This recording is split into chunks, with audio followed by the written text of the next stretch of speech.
One. We got thumbs down already. Niggas is hating already before we even got in the room. Shout out to everybody in the room. Cool. What up with you, man? Halloween's tomorrow, so I got the Michael jacket on. I was about to say, now we haven't really talked all day and we did not plan this. We did not. I've been on a little R&B kick today, Mike. I'm going to tell you something. It was special. Mike, tell me why on my music mix, Lady in My Life by Michael Jackson played. Great. And then Diamonds and Pearls by Prince played. And then, Mike, listen, and then Knocks Me Off My Feet by Stevie Wonder played. The Holy Trinity. And then right after that, For the Love of You by the Isley Brothers played. And those 4 songs played in a row. And I say this in all seriousness. I would trade all these R&B and rap niggas for Mike or Prince back. I would. Trade your ass. We're gonna have a conversation on that today, man. R&B sucks, Mike. You know what? This is how I feel about R&B. Sucks. This is how I feel about R&B, Coop. And I had a conversation with a friend of mine about this the other day. They talk sucks. about people like Justin Timberlake and Justin Bieber taking over R&B. I think the problem with R&B currently is R&B doesn't have a platform or a stage. Hip-hop is taking all of R&B's platforms. There aren't any R&B radio stations that are going to cater to just new R&B artists. They're not. But for the white R&B artists, they got the pop stations that'll show them love, and then they can cross over after that. I feel like hip-hop has really taken a lot of luster from R&B. It's taken its singers, it's taken its musicians, producers, and it's taken its platforms. No, I think the problem, well, there's a couple things. So I do believe there's some credence to some of the things you were saying. I also firmly believe, Mike, after listening to those 4 songs in a row, these guys and girls just are not as good. They're not as talented, Mike. Oh, no, I agree with that. I mean, I feel like the up-and-coming rappers aren't as talented as the MCs that were coming out in the 90s. Yeah, the singers just aren't. They're not as talented, Mike. They're just not. I mean, there's no Whitney Houston's walking through the door. I can't see you right now. Oh, you can't see? Oh, okay. I think I froze up for a second. Can you hear me? I can hear you fine. All right, cool. Let me mess around with this real quick. I mean, but... Nobody. But hold on. Let me offer you another caveat to this, too. Mm-hmm. It's not just that they're not as talented, Mike. It's almost like because of hip-hop's comeuppance in the past 2 decades, 3 decades, that too many of these R&B guys want to be rappers. Exactly. I mean, nobody wants to grow up and be a singer anymore. They want to be rappers.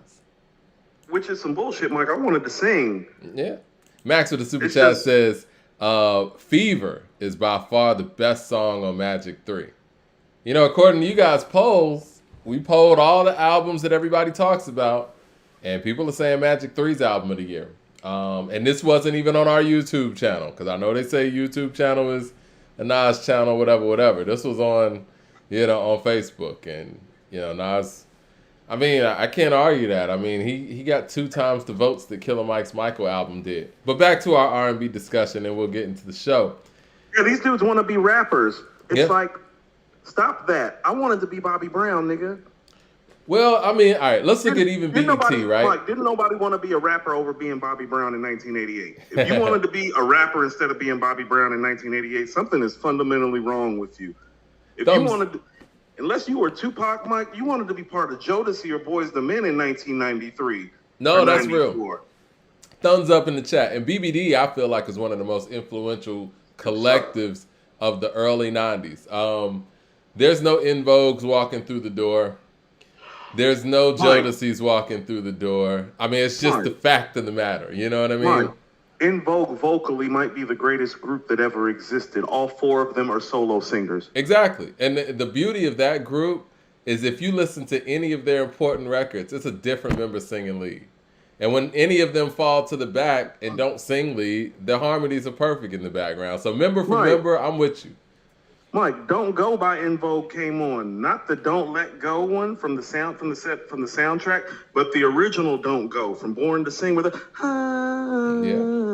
Mike, I was floored. I forgot who the fuck was singing. I was like, hold on. I was like, is that Dawn? Yeah. Is that Terry? I was like, who the fuck is... I was like, it don't matter who's singing. It doesn't matter. It don't matter. That's why the album called Born to Sing. Listen, they are probably the most balanced group vocally I think I've ever experienced. I mean, we would have to go back to I the wish Dawn emotions. wouldn't have left them. Like, they would be in the conversation for greatest group ever had she stayed. Like, Oh, period. for sure. Yeah, When you they were think like that. about even the vocal power of a group like the Temptations or whatnot, they still had somebody like, Otis, who really didn't sing lead, but everybody else, obviously. But in Vogue, there were no vocal weak links there at all. You could put any of them on a song and the song could be a hit. And I they've mean, and proven not, that. not to be funny, because it's a pretty people business, Mike. They were all fine as hell too. That too. They were all fine. They were all different type of fine too. They were put together though. And that makes together. sense. But the people that put them together did an incredible job. Like, man, Yeah. by the time Knocks Me Off My Feet was done, I was like, I'm done with these niggas. Like, these today niggas, I'm done with these niggas. I don't know what needs to happen for R&B to be better. I was listening to the radio. I try to listen to the R&B stations when I do listen to the radio. And there is October London out there. I don't know if you've heard of October London. Yes.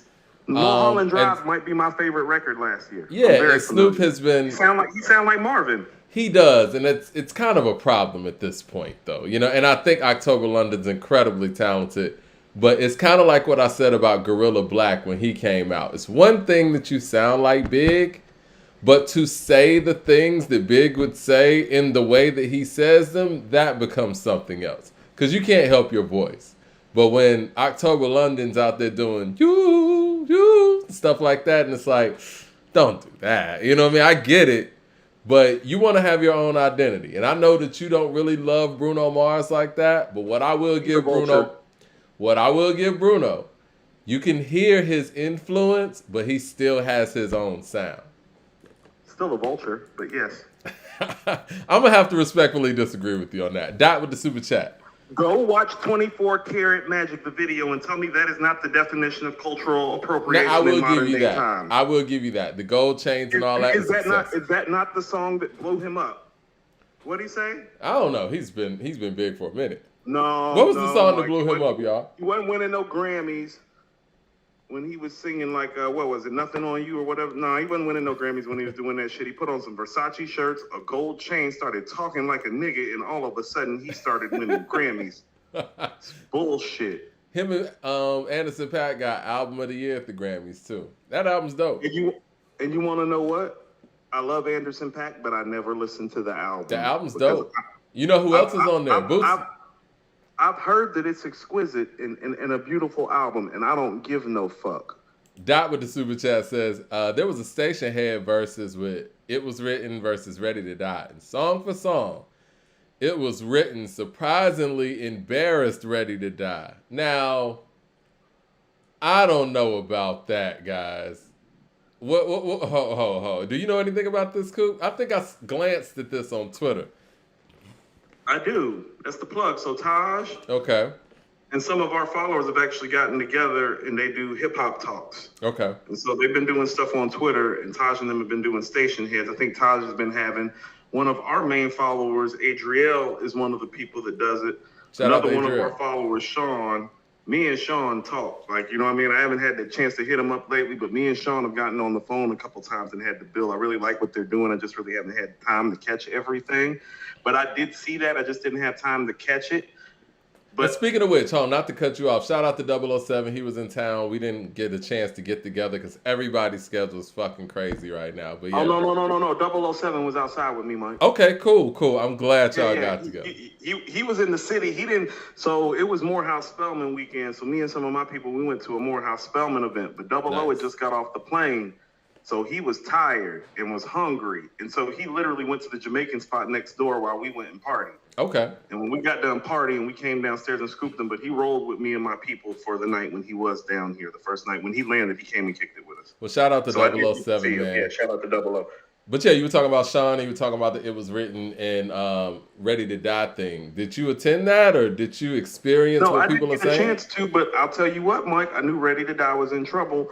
It Was Written is probably the sneakiest, greatest album hip hop has ever seen because it's sneaky great. It's like, it's one of those things. It's like none of the songs really like stand out, where it's like, oh my God. But every record is like, fuck. He's out rapping everybody, for one. And it's just pieced together so well. It really is an exquisite piece of work. So it doesn't have the feel that Ready to Die has. And it might not even have some of the legendary moments that Ready to Die has. Mm-hmm. But you could make the argument. I want to see how this happened. I mean, I know we didn't have this in our show docket, but maybe we should go through this real quick. I mean, things done change isn't better than the message, Mike. You know what I'm saying?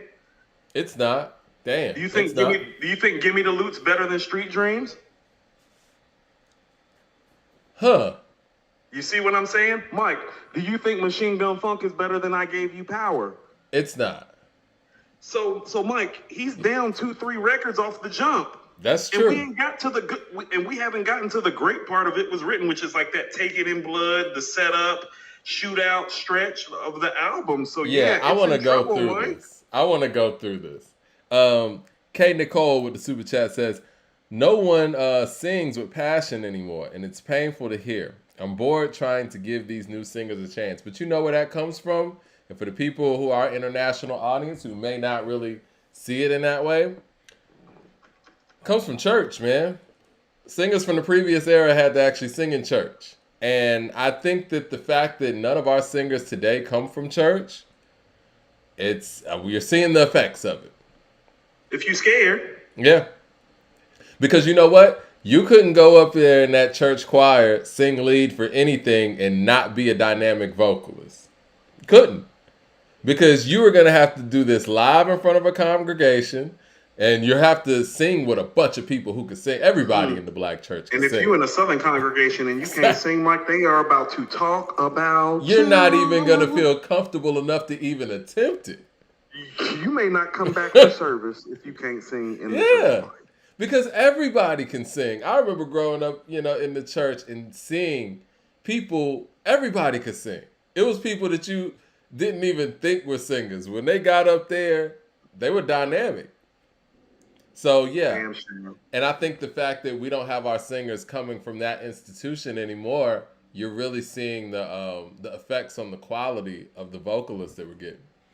CJ Kidd with the super chat says, just wanted to say, hope you guys are doing well, physically and mentally. We don't usually say that due to pride and ego, but I think it's important. Prayers up. Appreciate that, for sure. Mental health, CJ the Kid, is one of my big things that I'm an advocator of, because I come from a family of people with mental health issues on both sides. I have mental health issues, and mental health issues are real and affect people, and you need to check on motherfuckers and make sure they're okay. For sure. Yeah. Did you see? Well, we're gonna get into a whole lot of stuff. I know a lot of people are talking about the Kodak Black Drink Champs interview. We're gonna talk about that for a second. But did you see Flavor Flav singing the national anthem at the Bucks game? You missed that? Who did that? Flavor Flav did. No, I mean, who did that? Who's responsible for having something The Milwaukee Bucks. The Milwaukee Bucks. And Flav thanked them and said, it was his dream to sing the national anthem at a basketball game, and he thanked them for that opportunity. I figured since we were talking basketball and whatnot, you would have seen that. Well, you threw a stat at me. I'm about to put it on the screen real quick. It's showing your boy KD and most jump shots. It's a jump shot stat, and what jumps out here is the fact that KD is the only person on this list that's over 50% with efficiency field goal percentage. So the people on the list with the most jump shots, you got Dirk Nowitzki with 8,866, Kobe with 7,754. Wow, KG with 6,574, and you got KD with 6,316, and LeBron with 6,314. All these guys are shooting at a great percentage. I think Dirk's very impressive at 49%, and I know we view Dirk as an incredible shooter of his day, but KD is at 50.1%. 100%. What do you take from this? There's a couple things. So here's the first thing that I took from it when I saw it. And I believe the person who posted it was in our hip hop and sports group. Posted it. All those other guys played 20 seasons, Mike. He's in season like 15 or 16 and he's already there. Crazy. So he's probably going to be at the top of this list when it's done. The second thing I thought about is that I'm not saying he's the best player who ever lived, Mike, because he's not. But he is the most efficient and best scorer this game has ever seen, and that's over Kobe, that's over Mike, that's over Wilt. No, he is a better scorer than all of those guys because he does not Over Wilt? Wait. Over Wilt? I don't think there's anybody a better scorer than Wilt. I mean, Mike, when you say that, when I'm saying that, I'm saying this respectfully to Wilt. Wilt can't hit no damn 15-footer with consistency. So stop that. Okay, so you're talking about the diversity. I think we do have some spam. I'm about to take care of that spam, guys. I don't know where our moderators are right now, but we'll work it out. Yeah, I thought I got rid of one of them. But let's see. But Wilt's a greater scorer in the post. You feel what I'm saying? Uh-huh. Like, is he a better overall scorer than KD from all points of the floor? No, he's not, and nobody is. Here was the last thing, and his true field goal shooting percentage, Mike, is the highest ever for anybody who has over 20,000 points, and I think Jerry West is next. Like, his true shooting percentage, it's like 53, 54%. The next closest person is like Jerry West. It's like 48 or 49 when you factor in all the things. But here's what I really thought. We need to start calling Steph Curry the greatest long-distance shooter of all time. Three-point shooter, right? He's the best three-point shooter of all time, Mike. I thought that's always been the case. No, people say he's the greatest shooter ever. But what I'm saying is like, well, if you're the greatest shooter ever, you have to shoot from everywhere, not just from three. And KD's three game is comparable to Steph's, but Steph's mid-range game ain't comparable to KD's because very few people mid-range game is comparable to KD's. Like Michael Jordan post-1995, Dirk, Kobe. I can't believe the people coming at me in the chat talking about Mike didn't see Wilt play. Wilt played against plumbers. Listen, man, at the end of the day, when you have those type of scoring records, there's no way to discredit that on any level. He played against who he played against. Jerry West was in that league. Bill Russell was in that league. Like, Wilt is epic. But for the way people talk about Steph, didn't you think Steph would be on this list? We know what we know about Steph. He's the greatest three-point shooter of all time, but he's not. I don't want to sound disrespectful because I know a lot of our people are fans of his, and I'm a huge fan. But he's not the guy like these guys are. And it's a big man's game. Let's look at these people again. They're all over 6'9". Exactly, with the exception of Kobe. Kobe's 6'6". Oh, sorry, 1'6'8", and the rest of them are over 6'9". Yeah, it's a big man's game. You know what I'm saying? And that's why we're so enthralled with how great Allen Iverson was as a scorer because he was so small. You're not able to do these things. But at the end of the day, his efficiency took a hit for it because he's so small. KD's efficiency is what it is because of his size, his length, and his basketball IQ. If he was 6'3", things look different for KD even. Think about this, Mike. He came into the league 4 years after LeBron. He's hit 2 more jump shots than LeBron. That means his pull-up game is stupid nasty, Mike. Like, it's epic nasty. Yeah. What does it say about his longevity, though? Like, you talking about LeBron, he's 39. KD's 35. He's 35. The last time that we've had people in this age bracket that were still the best players in the league, or at least in the conversation, it's Michael Jordan, I feel like, right? Yes. I mean, let's be fair. If I'm ranking NBA players right now, I'm going Jokic 1. Yeah. I'm going Giannis 2. And I know Embiid won MVP, Mike, but I just can't trust him. You know how I feel about Embiid. And so I would tell you that the way LeBron hasn't got going yet, but the way LeBron game looked at this age, he's still a top 5 to 7 player, which is absurd. KD still is a top 5 player. Like, he just busted them. They lost the game to the Lakers, but he busted them for 39. Yeah. That's not stuff that 35-year-old guys in this league do. The other night, Mike, he scored 20, I think it was 27 points. Mike, you know how many shots he took? How many?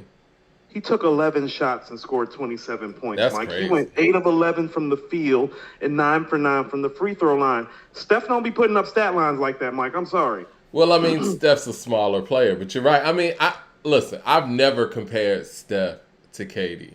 I think that because people just got to stop this. KD had to go to Golden State to win. It's like, no, Golden State had to go get KD to beat LeBron. Yeah, that narrative needs to change. Them niggas don't have no real rings without KD. I tell you what. If Steph and his crew would have beaten Cleveland like they should have, KD would have never went to Golden State. That never would have happened. Correct. So, I mean, if you look at it in those terms, yes, KD made the decision to go there, but they went and got him.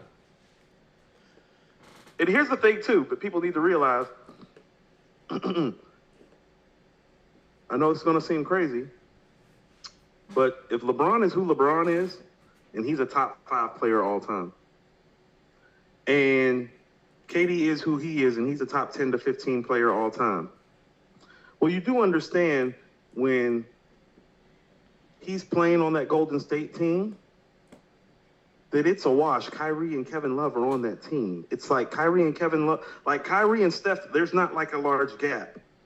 No. Clay's on a one-on-one, no. On a one-on-one, no. If we're looking at it on paper and all of that, yes, Steph's the guy you pick. But if you're lining both of those guys up on the court, it's not a big difference. Mike, Kyrie be busting Steph's ass. He did in the finals. That's why they lost.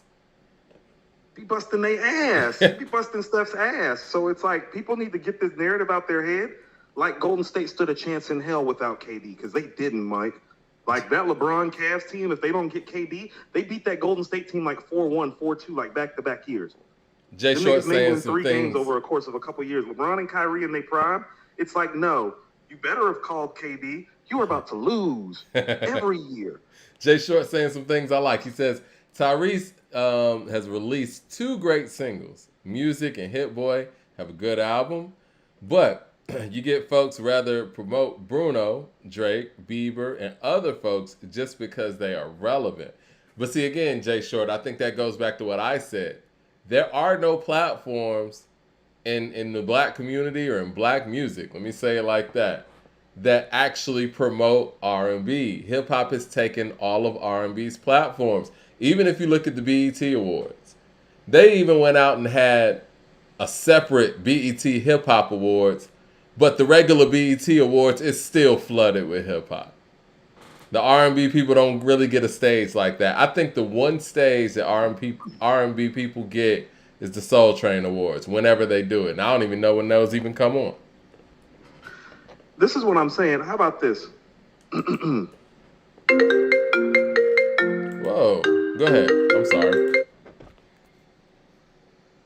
When LeBron and KD faced each other in the finals, all 3 times, Mike, that they faced each other, as in the OKC finals and then the 2 Golden State finals, they were the 2 best players in the league for all 3 of those finals, right?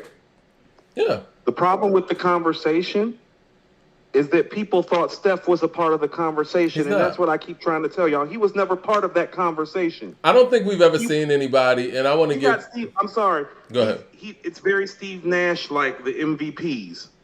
It's like Steve Nash won those MVPs. No, Steve Nash won those MVPs, but wasn't nobody walking around thinking Steve Nash was better than Shaq and Kobe. Oh, you mean in that way, of course. Or Tim Duncan. Nobody thought that because he won those MVPs. Steph winning that unanimous MVP, it catapulted him to a status where people looked at him on the same level that they did KD and LeBron. But if that was the case, you wouldn't have had to go to the Hamptons and call KD. That's how we know that that's not true. Now, you know what? In on that meeting, Mike. This is the thing, though, Coop, and I do agree. I'm never sitting there on a meeting like that if I'm...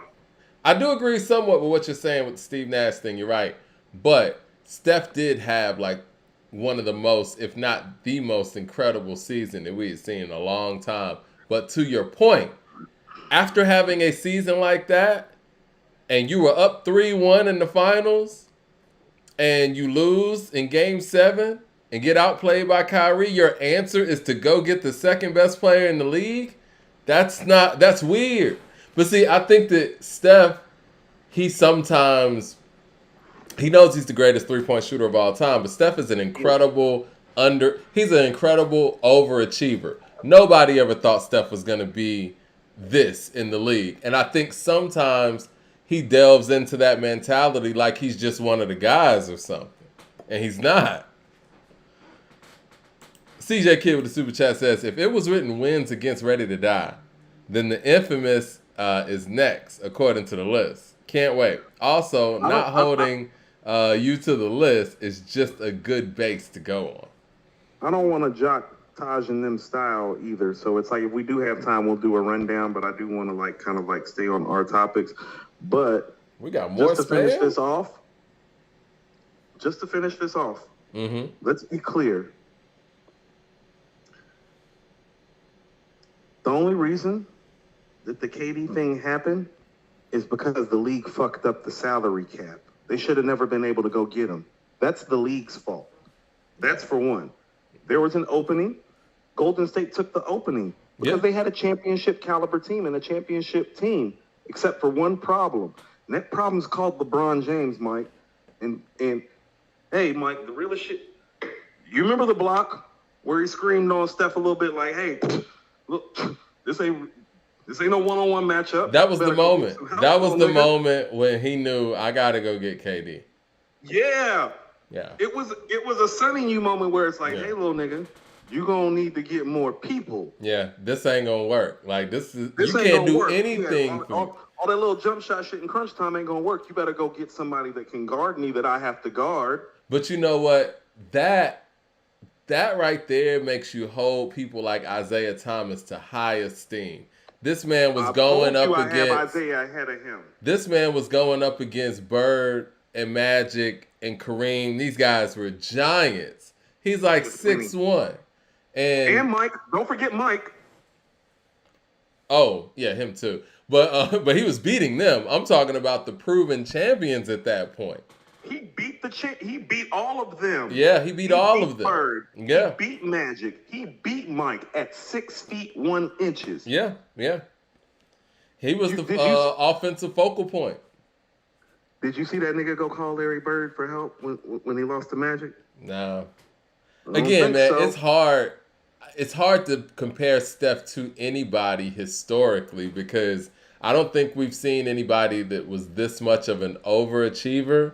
And I don't think we've seen somebody who has been promoted to being like one of the faces of the league, but he needs help. You know what I'm saying? Like, he's not somebody that can go out there night in, night out and just dominate in a way like a LeBron or a KD or a Jokic even or Giannis or guys like that can do. They can do that on a whim.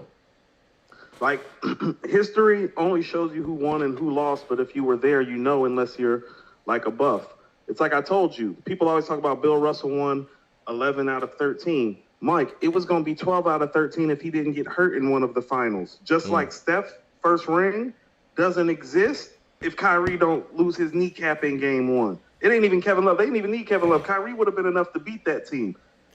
You know what? And when that happened, they would have been calling KD even sooner. When that happened in the moment, and I was a big Golden State fan at that time because I followed how the team built their organization. I loved every move they were making. But when it happened in that moment, I didn't want to believe that. But the following year let me know that, yeah, if Kyrie was there, that first championship might not have happened because Golden State really was not lights out in that championship. When they won, I mean, because Dellavedova was giving Steph the business for the first couple games. And really, the fact that Iguodala got the finals MVP that year lets you know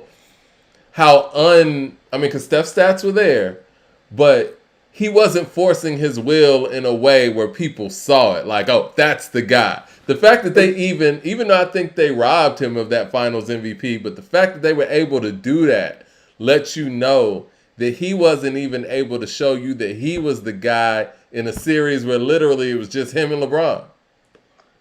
Oh, he don't want that type of work. But and here's the other part of it too. And I know people always like, well, Golden State beat Oklahoma City. They sure did. And it was because of Klay Thompson, not Steph Curry. I was watching those games. Game 6, Klay exists because of Game 6 in OKC, Mike. Yeah. That wasn't Steph that busted OKC and Durant's ass. When talking about Steph sent Durant and Westbrook home, it's like, oh, last time I checked, it was Klay. Klay don't get enough credit.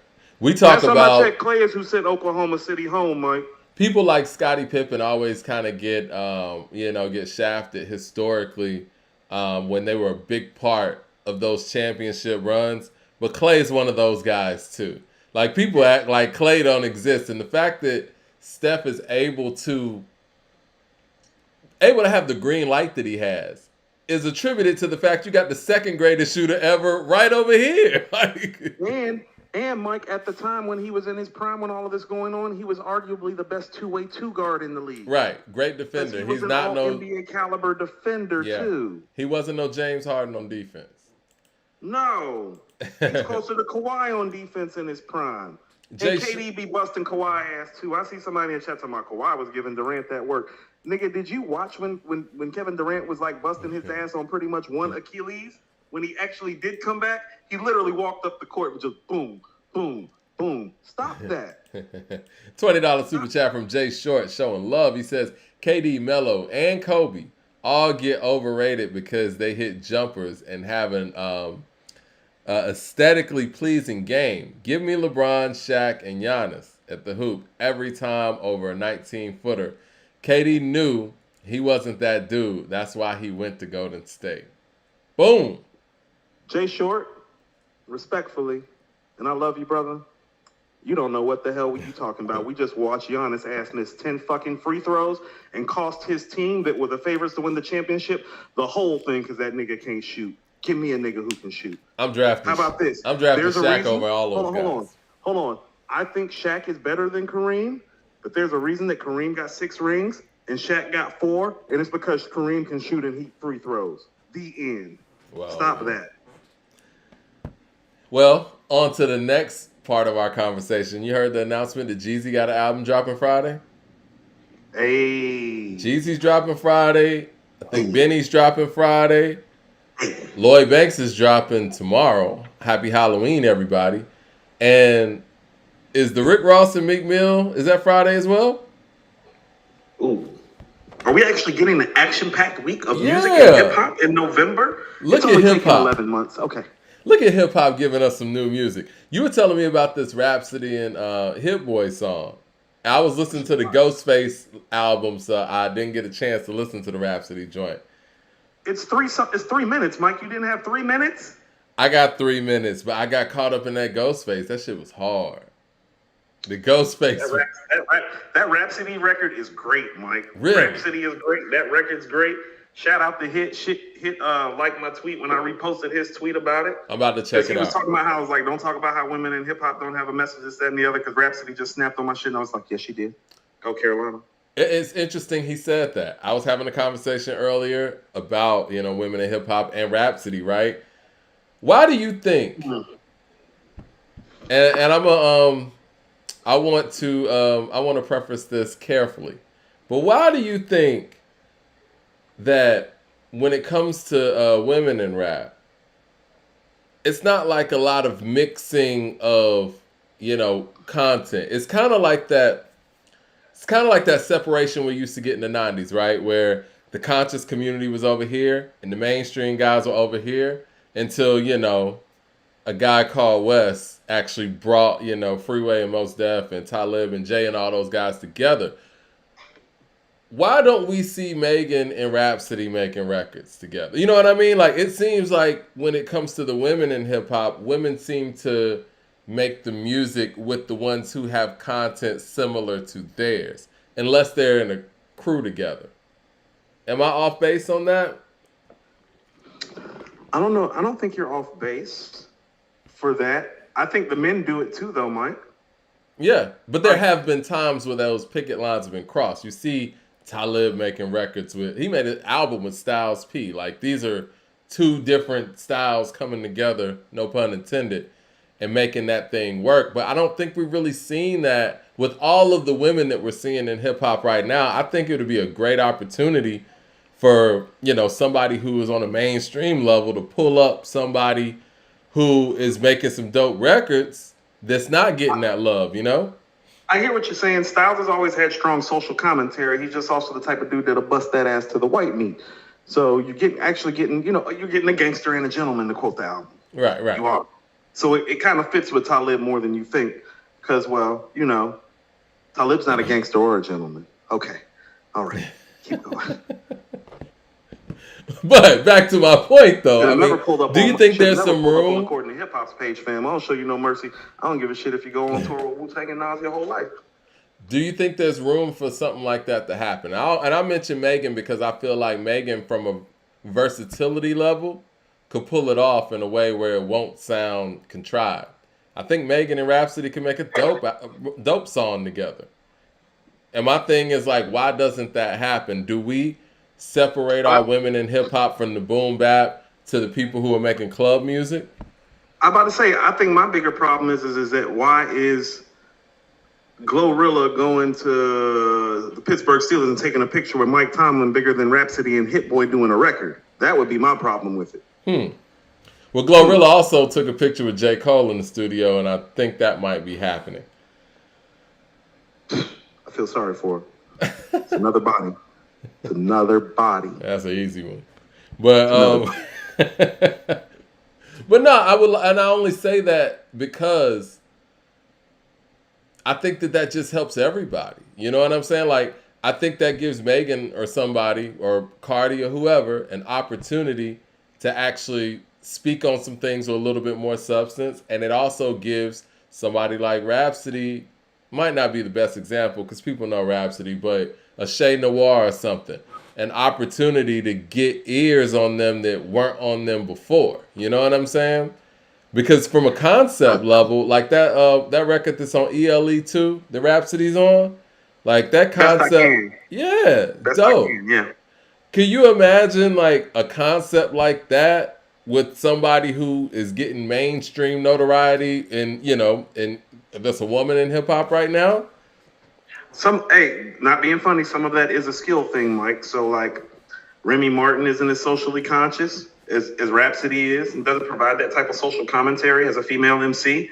But because she's great and her bar work is stellar, she has no problem getting on a track with Rhapsody because she knows that even though her social commentary isn't there, her fucking bars are. And so some of why this isn't happening is because there are levels to this. And some of the more notarized females in this game, their bar work is not at the level of a Rhapsody, a Shea Noir, a Love the Genius. And so they are probably afraid to step in the booth and get that ass waxed like Cole's been doing to everybody for the past 2 years. Nobody want to get J. Cole anymore, Mike. It's like we're about to start making it an adjective real soon. It's like, you got cold, right? Well, you know what? Cole needs to get on some more records with some heavyweights. He did it with Benny. He doesn't. He needs to drop his album. Everybody stop telling him to do features, please. Please stop. I agree with that 100%. Please stop encouraging the features. Well, what does the new Cole album look like? Hit Boy producing it? Because I think that's probably the best move. I just want to hear the album at this point, Mike. You can smoke anybody on the mic at any given moment. We're aware. Let's go. With this feature run, though, do we want to hear him just do an album where it's just him, or do we want to hear some features? As long as he's not doing all of the beats, I'm cool with just him. Who do you want doing all the beats? I'll take Hit right now. Okay. But you want to know what? The way he's riding the wave, as a matter of fact, Mike, give me Hit and Metro, because he's doing all the things. Yeah, he is. He is. But see, the thing about having Hit and Metro, I don't want another one of those Pusha T moments where it's like it sounds like two separate albums. Because that's kind of how It's Almost Dry was, right? Like, to me, It's Almost Dry is a good album. It's not Daytona, obviously, but I think that it suffers from the fact that, yes, it had two separate producers. There were two polar opposites and weren't working together, clearly. And that's probably not to the fault of Pharrell, but that's what I kind of fear with this Busta Rhymes album, this executive produced by Pharrell, Timbaland, and Swizz. No, Mike, how did we get here?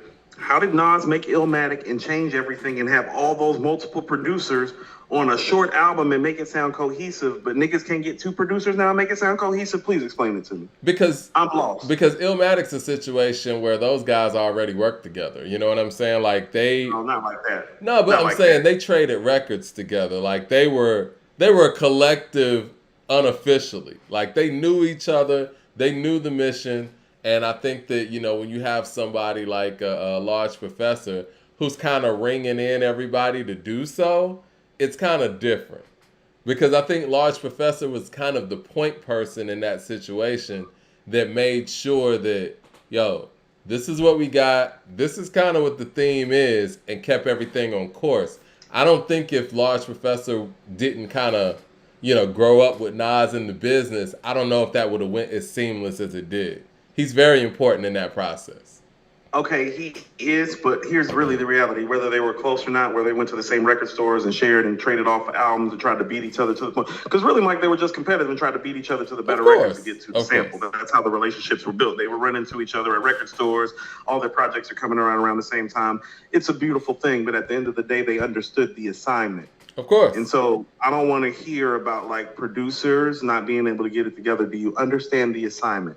I think Metro and Hit Boy can get it everybody together. Like a ham on Thanksgiving, and you need to understand the assignment and give him the great cohesive project that he deserves. Fuck your feelings.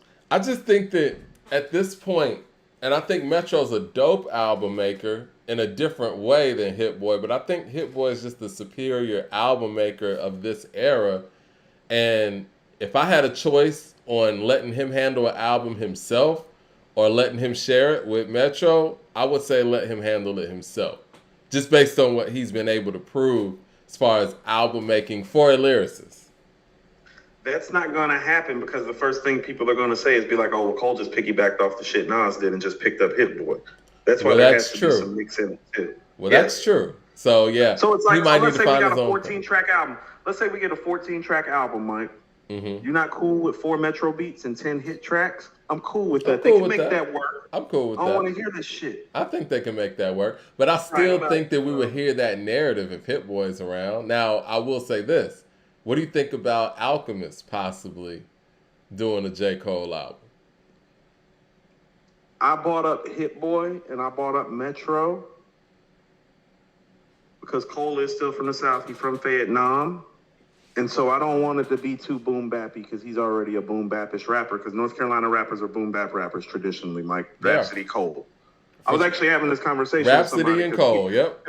Because Petey Pablo came on and they were like, that's the guy, right? I was like, yeah, he put us on, but he's not indicative of how North Carolinians rap. Rhapsody and J. Cole are. Yeah.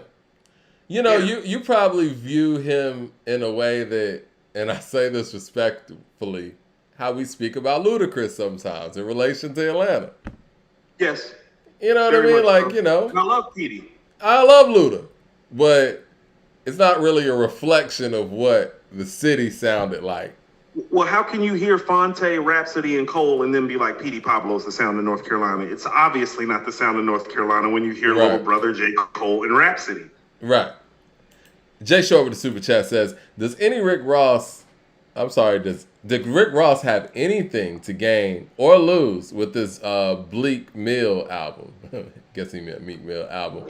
Is this must delivery for Bleak? Who is he talking about, Bleak or Meek? Is this a must delivery for Meek? What do we expect? Ross is in my top 10. I think he's calling Meek Bleak. Yeah, I think as in the outcome is bleak, not Memphis Bleak. Oh. Very good play on words, Jay Short. Very good play on words, if that's what he meant it. But I mean, Meek is very bleak in some sort of ways. No pun intended. Anyway, I think this is a win-win for both of those guys. Because the last Ross album, Port of Miami 2, which I thought was quality, you did a really favorable review on it. I don't think people received it in the way that he thought that they were going to receive it. So I think that him teaming up with Meek might be more to his benefit than people may think. I think they both win from this. Well, I will tell you this. First of all, I don't think Meek Mill has made a great album yet. So that's a problem. What you think about championships? I'm going to say that again. I don't think Meek Mill has made a great rap album. Okay. So now that we've got that out the way, here's the other part of it, because he is the Scottie Pippen on this team. But the Michael Jordan on this team hasn't made a great project in a while, Mike. I think the last time he made a great project was what's the one that has idols become rivals in Santorini, Greece, and the joint with Apple of My Eye. Mm-hmm. I see the cover in my face. I mean, in my head. I see the cover. You know what I'm talking about? Yeah, I know what you're talking about. What year was that, Mike? Was that like 2015, 2016? Something like that. So it's been a minute. I like Mastermind. But yeah. No. You didn't like Mastermind? I said the last time he made something great, Mike. Leroy says that I'm hating on Luda because Luda took my voice. It's funny, man. Back when I was interning at radio, I came in there maybe a couple of years after Luda left that same radio station. So a lot of people that were still working there worked there when he did. And so I would be talking and people would be like, turning their head like, man, I thought that was Chris. Hey. So I've heard that before. Hold on, Mike. You pulled up in there shortly after Luda? Yeah. Because he left 2000. I started interning over there about 02. You know Autumn? I probably do. It's been a minute. Yeah, I probably do. I worked with Scorpio and all them out there. Yeah. I know all of them. I dated her shortly after he blew up. Oh, yeah. I think I might know who you're talking about. Yeah, if I see a picture. You know who I'm talking about? Yeah, you do. Had a little treat on her. Yeah, you know what I'm talking about. Yeah. Ill Magic with the Super Chat says, Six and Logic are good producers for J. Cole's album. I like that. I wouldn't say Logic per se, but what's his name? I'm tripping. Out here in Atlanta. You know what I'm talking about? A lot of niggas in Atlanta. No, he was an independent artist, like one of the biggest independent artists, period. The one that made a dope album this year. Light-skinned dude. You're not talking about Deontay, are you? No, he's an artist. We did a favorable review of his album this year. People in the chat know who I'm talking about. Independent artist. He's like one of the biggest, if not the biggest independent artist in the game right now. Hold on, who the fuck is you? Tater Tot 60 with the super chat says, I want to see Nas plus Justice League. No introduction. I like that. The people probably know who I'm talking about. Y'all know who I'm talking about, right? You know what? How are the people gonna know if we don't know, Mike? And we did Russ. The people know what I'm talking about. Russ. Oh, Russ. I think Russ would do a really good job producing a Cole album. I'm not being funny, and I want to be nice when I say this. Russ is from up here where I live in Marietta. Yeah, he's from Kennesaw. I meant to say that, but yeah. He's from Marietta, Kennesaw. Yeah. So he's growing up more like my daughter growing up. He's not growing up the way I grew up on the fucking east side. Yeah. And I'm saying that respectfully. So when you was like Atlanta, I was like, huh? That's why how about this? Remember when we were having the conversation about the baby? And I'm like, yeah, he's from the west side. I'm like, but he's from Huntersville. Being from Huntersville from the west side is like being from Marietta. It's like, no, nigga, I'm from West Boulevard and Beatty's Ford. That's the fucking west side. Yeah. You feel me? Like, no, it's like when you survive Beatty's Ford and West Boulevard, people look at you and treat you differently in North Carolina, in Charlotte. You feel me? So it's like, I feel you that Russ is like, and he's not indicative of the Atlanta style either. No. Well, I was going to say, he's kind of boom bap-ish, or can be. So do you think that he would be a good production matchup for J. Cole? Yes. And I actually know some people up here that know Russ, so I'm not trying to say this like in slight. You know what I'm saying? How you get it is how you get it. But I'm just saying he doesn't resonate in people's minds as an Atlanta artist. No, I agree with that. But, I think that the internet has created a lane for somebody like a Russ to be able to launch a career from Kennesaw, from the metro area of Atlanta, and have a successful fan base. Because I'm going to keep it real. Like, I don't know how many shows he does out here, but I don't think I've ever heard anybody that I know that, you know what I'm saying, is going to a Rush show in Atlanta. And, similar to like even when Childish Gambino was out doing his thing. And I probably told this story on the show before, but I had some friends that were living in Miami at the time, and they wanted to go see Childish Gambino, and he was coming up here.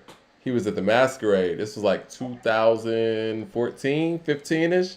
He had just dropped the Internet record, the Internet album. Anyway, I was telling them, I was like, well, I don't know what the audience is going to be like because, I don't really be seeing people playing Childish Gambino out here in Atlanta, even though he's from Stone Mountain. But we got to that show, it was packed. It was like, when he got on that stage, man, you would have thought Michael Jackson hit the stage. People pushing, people was falling out. But that was one of the times I realized, like, I'm definitely too old to be going to these concerts. Well, Mike, here's the thing with Childish Gambino, because I spent some time in the Stone Mountain, Lithonia area on my trek up the east side, because that's east side too. Like, I've lived on all parts of the east side. That's why I'm saying from the east side. It's like, no, motherfucker, I was on Memorial Drive. I was on Candler.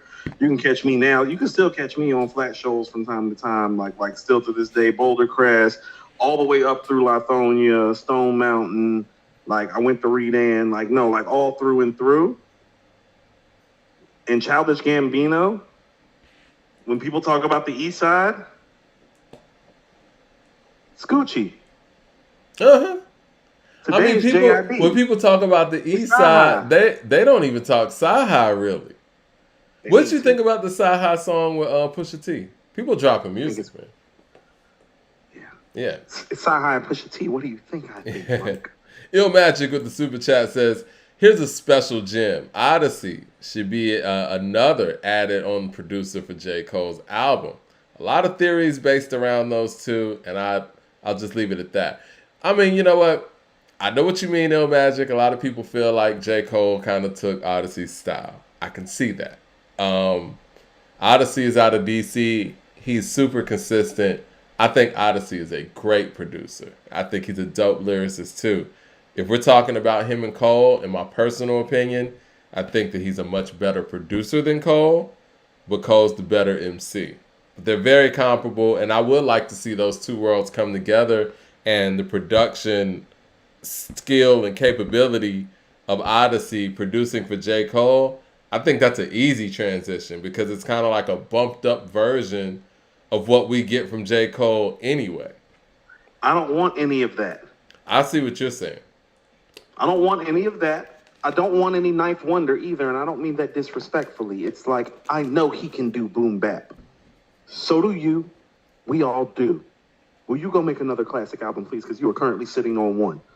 What's his biggest hit, in your opinion? I need you to have two.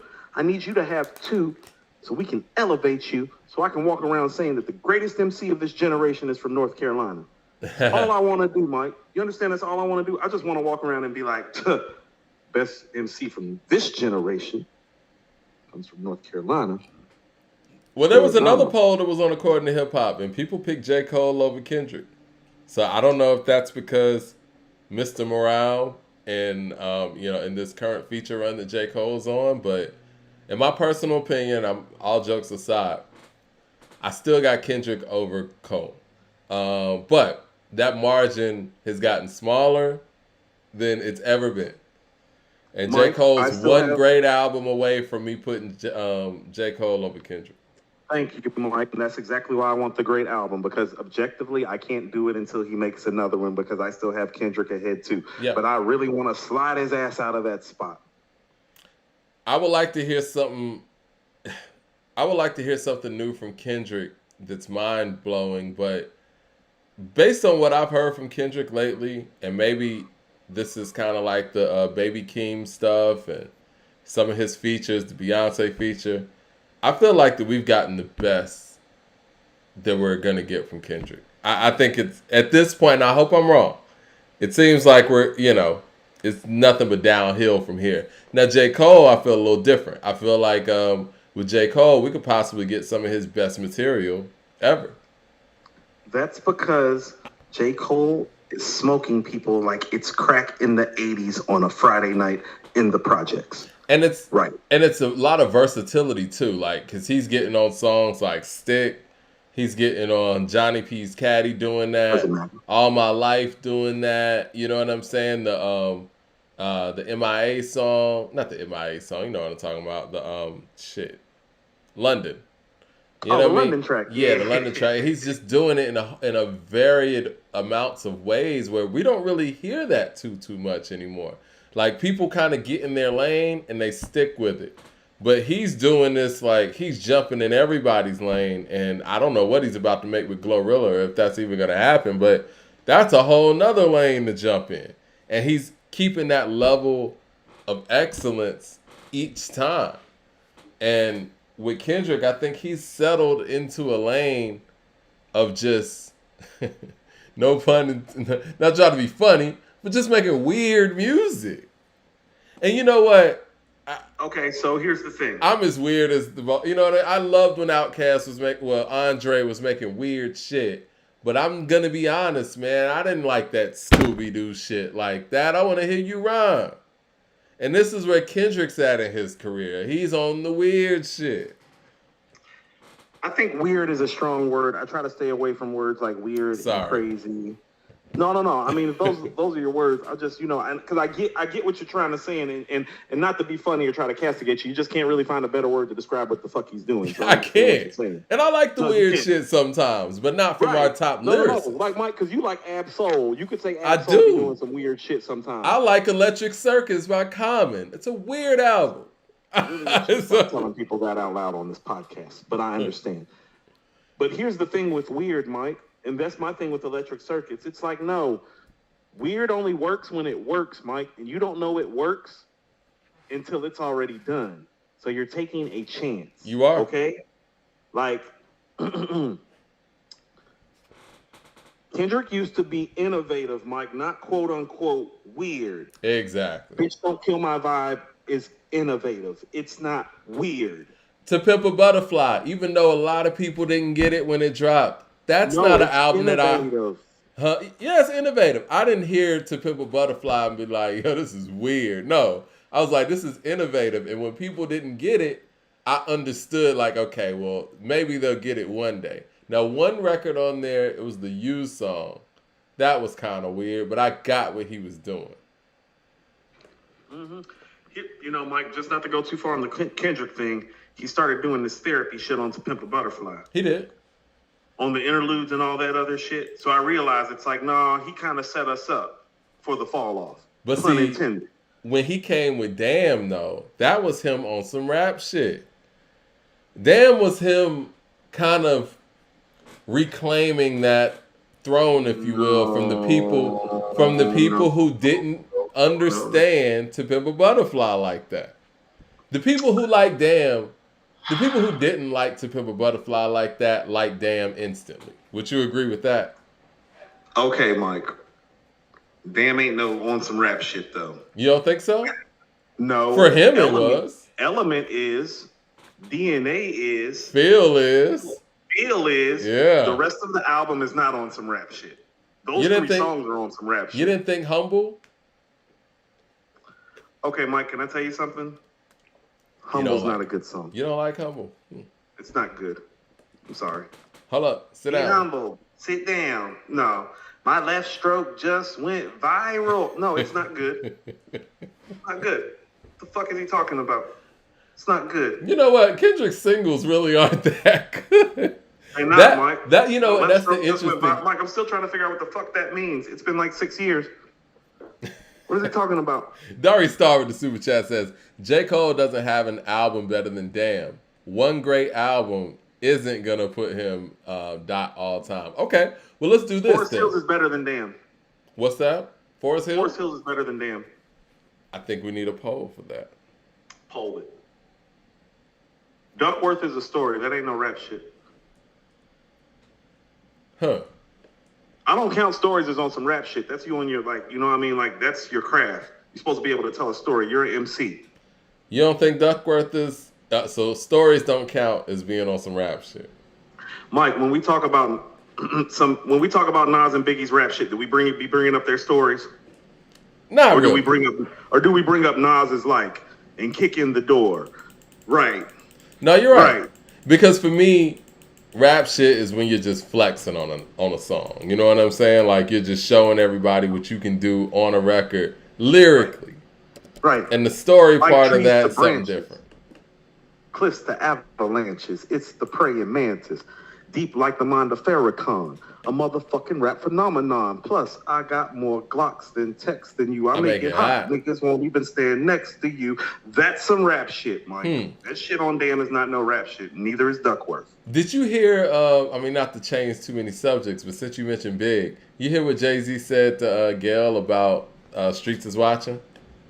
No. First of all, I haven't watched the interview in full. I probably need to. Yeah, it's a good interview. I mean, it's the thing. You're not going to really... He's a legendary interviewer. He gives a great interview, Mike. When you asked me who our best interviewers were, I told you he was one of them. I just don't like Gail caping and capping ass. I told you she only show up for hip-hop when a nigga worth $100 million. I meant that. I'm trying to get this poll together. But no, man. Oh, yes. He said a couple of things that I didn't know about him, right? Well, a couple of things. It's rare that, A, you get a Jay-Z interview, and B, that you're going to actually get something new from it. Because a lot of the things that he talks about, we've heard for years, but he's saying it in a way now for a mainstream audience who may not know these things, right? But one of the things that he said that I thought was interesting that I never knew was the fact that Streets is Watching was the last song he played Big. And I'm like, why are we just now hearing that? I don't know. That seemed like something that we would have heard.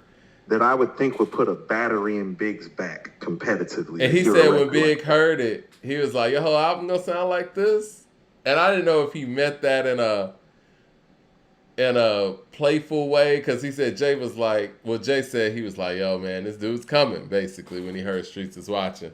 But I don't know if Big also meant like, nigga, you gonna come with some singles too? Based on how Jay, operated with Volume 1 or how he handled it. You know what I mean? But should have made more Streets is Watching records. Yeah. I mean, and I'm sure Big would have said the same thing. I think when Big... Just real quick, not to harp on it, Mike, when we criticize Volume 1, we do need to, and I'm saying this very seriously, it's not joking at all. Mike, he was out here running around pushing weight for a long time. Volume 1 was really the first time where he actually had to rap. That's what he said. And not sell dope. And so it is a transition to becoming a full-fledged, quote-unquote, rapper who makes hit records and singles. No, he was outside for real, Mike. No, he said that.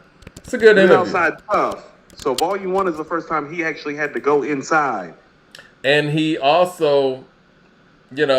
he saw where Reasonable Doubt fell short, right? So he wanted to make those hit songs. And in 97, the game had changed. It's different than 96. So but also here's the thing too, Mike. The hits on Reasonable Doubt are better than the hits on Volume 1. That's why I don't like Volume 1, the records on Volume 1, because I'm like, damn, you could have just made Feeling It or Can't Knock the Hustle Again instead of This City Is Mine, and I Know What Girls Like bullshit. But would those records have worked in 1997? Because the thing about Reasonable Doubt's not really 1996 sonically. It sounds more 94, 95-ish. Really, I would give Reasonable Doubt 95, really. Now, obviously, some songs were recorded in 94, but to the core of it, if I listened to Reasonable Doubt and I didn't know anything from anything, let's just say I just listened to Reasonable Doubt for the first time and I didn't know what year it came out, I would peg Reasonable Doubt around 95. So a lot of the things that worked... Early 95. Yeah. So a lot of the things that worked on that song, I don't think worked in 97. 97 is probably one of the strangest years hip-hop ever had as far as the stuff that was coming out. It's a transitional year. Just look at how different 96 and 98 are. That tells you where 97 is. Let's be fair. In 97, Nas is making questionable ass singles too. Everybody's making questionable shit. Dr. Dre's making questionable shit in 97. 97's hard. They're making questionable shit together. They released Firm Biz instead of Phone Tap. I've never forgiven either one of them for that. Mike, you know if I ever have a conversation with either one of them, that's the first thing that's probably going to come out of my mouth. You're like, so, you didn't drop Phone Tap, you dropped Firm Biz. But how good was the weed? How good was the weed? But that's because 1997, cool? That's 97. Puffy had everybody confused. That's why we got Sunshine. That's why we got the City Is Mine. Puffy had everybody confused. Big and Puff. I'll add Big to that too. Big, Puff, and Mace had everybody confused. And everybody was trying to match what they were doing and couldn't do it. That was the spec range to go against Pac. Oh, we're going to get to that. You could run the matchup back multiple times, and Pac will win using different songs each time. You want to get into that? I know that was further ahead in our show, but might as well get into that since we already talking about 97 and we talking about Big anyway. Let's go ahead. All right, so we're doing the station head because I lost. 97 is Wu-Tang Forever, though. It is, but you know what? Wu-Tang Forever is such an outlier. Because they did what they do. But even for Wu-Tang, though, if we be fair, I think Wu-Tang Forever marks the end of that gritty Wu-Tang era, too, if we're being honest.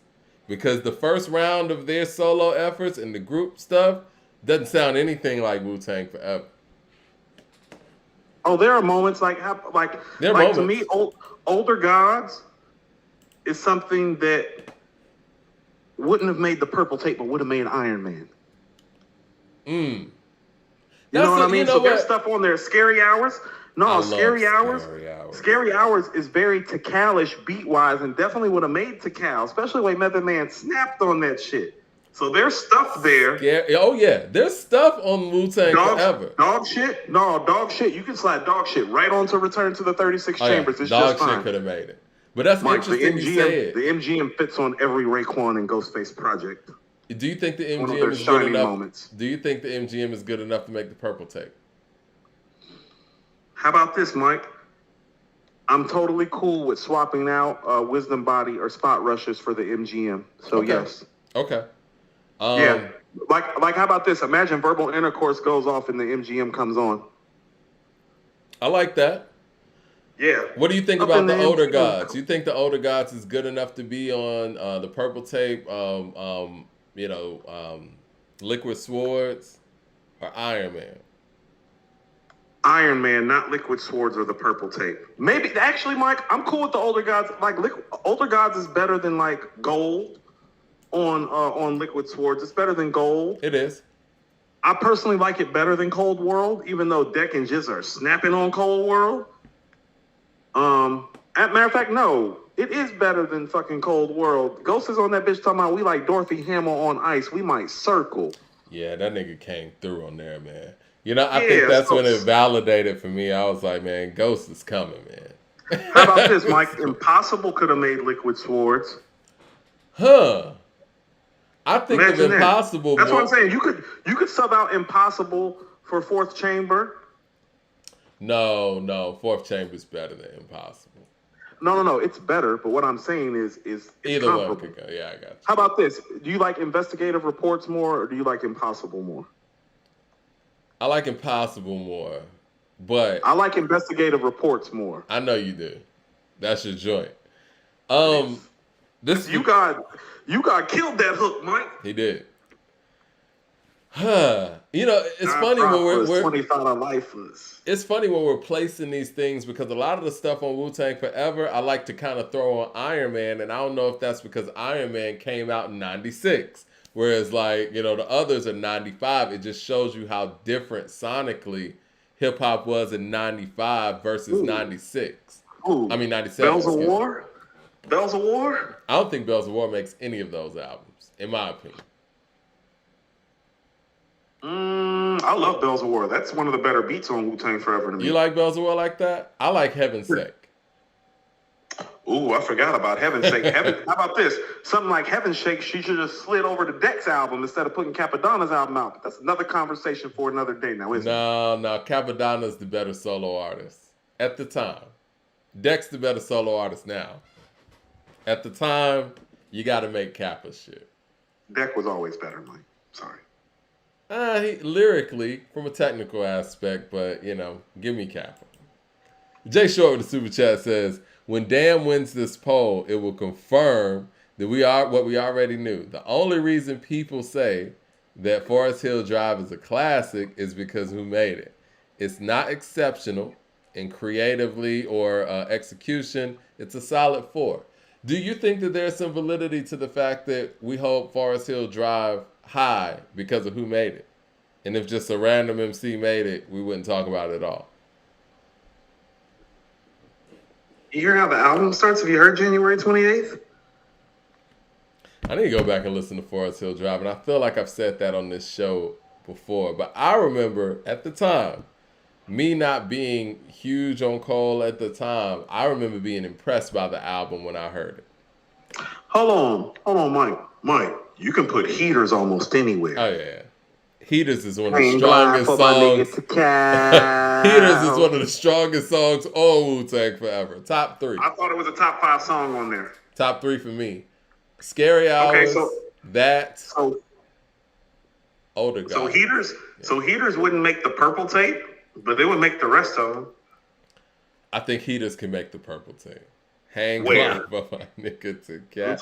I'm putting Heaters in that back end. Like, even though let's look at the back end. There's nowhere to put it, Mike. Wu Gambino's is great, but it's right there on that level to me. Oh, you feel that way? Oh yeah, Heaters. I think you're wild for saying that. Heaters is not fucking with no Wu Gambino's in my opinion. It's the beat. It's Method Man on the hook, though, Mike. Who come to get you none? They want guns. My niggas be the set off shit. Last to run. Who from China? Call my brother son, because scriptures hit the body like sawed off shotties. Like my head naughty and my nose be snotty. Fucking nigga hottie. That whole pussy pop. Burn like the lessons of Bugatti, for real. Ain't nothing fraudulent here. We pioneer. Coming here a new frontier. This be the Wu. Yeah, 36 chambers of fear, son. You lost in information leaking out your faucet. Time to forfeit your crown. No. The ground. That's Mess verse alone. No, Mess verse alone is crushing all of that nigga said, time to forfeit your crown and leave the grounds. It's a new sheriff in town holding it down. Like, the way that he put stuff together is so epic, on a man. better live, bounty on a poster, wild in the west, the student of my culture, life to the test, roll up. Let a nigga catch his breath. I'm still paying dues, and the last one, oh no, stop that. Back to the essence of that shit better than all the stressing. years. I'm sorry, Mike. It's like, back to the essence with that shit you stressing. This rap profession now beats a cow. Words from the shout. Ow. Bless my style. Criminology pays. Last times and days. Johnny fucking Blake. This go for niggas who know war blow like K.O. Leno plus cooler than Barbados. Yeah, I'm going to say this. And since we're talking about an MC that everybody holds super high, that has questionable classic albums, whatever, and kills features, I don't care how anybody feels about it. There's no way on earth, based on what I see right now and what I've seen, that J. Cole's a better MC than Method Man. He is not. He's not. He's not. It's just the bottom. Okay, Mike. He's not a better MC than Method Man. I would agree. But if you were doing an all-time ranking,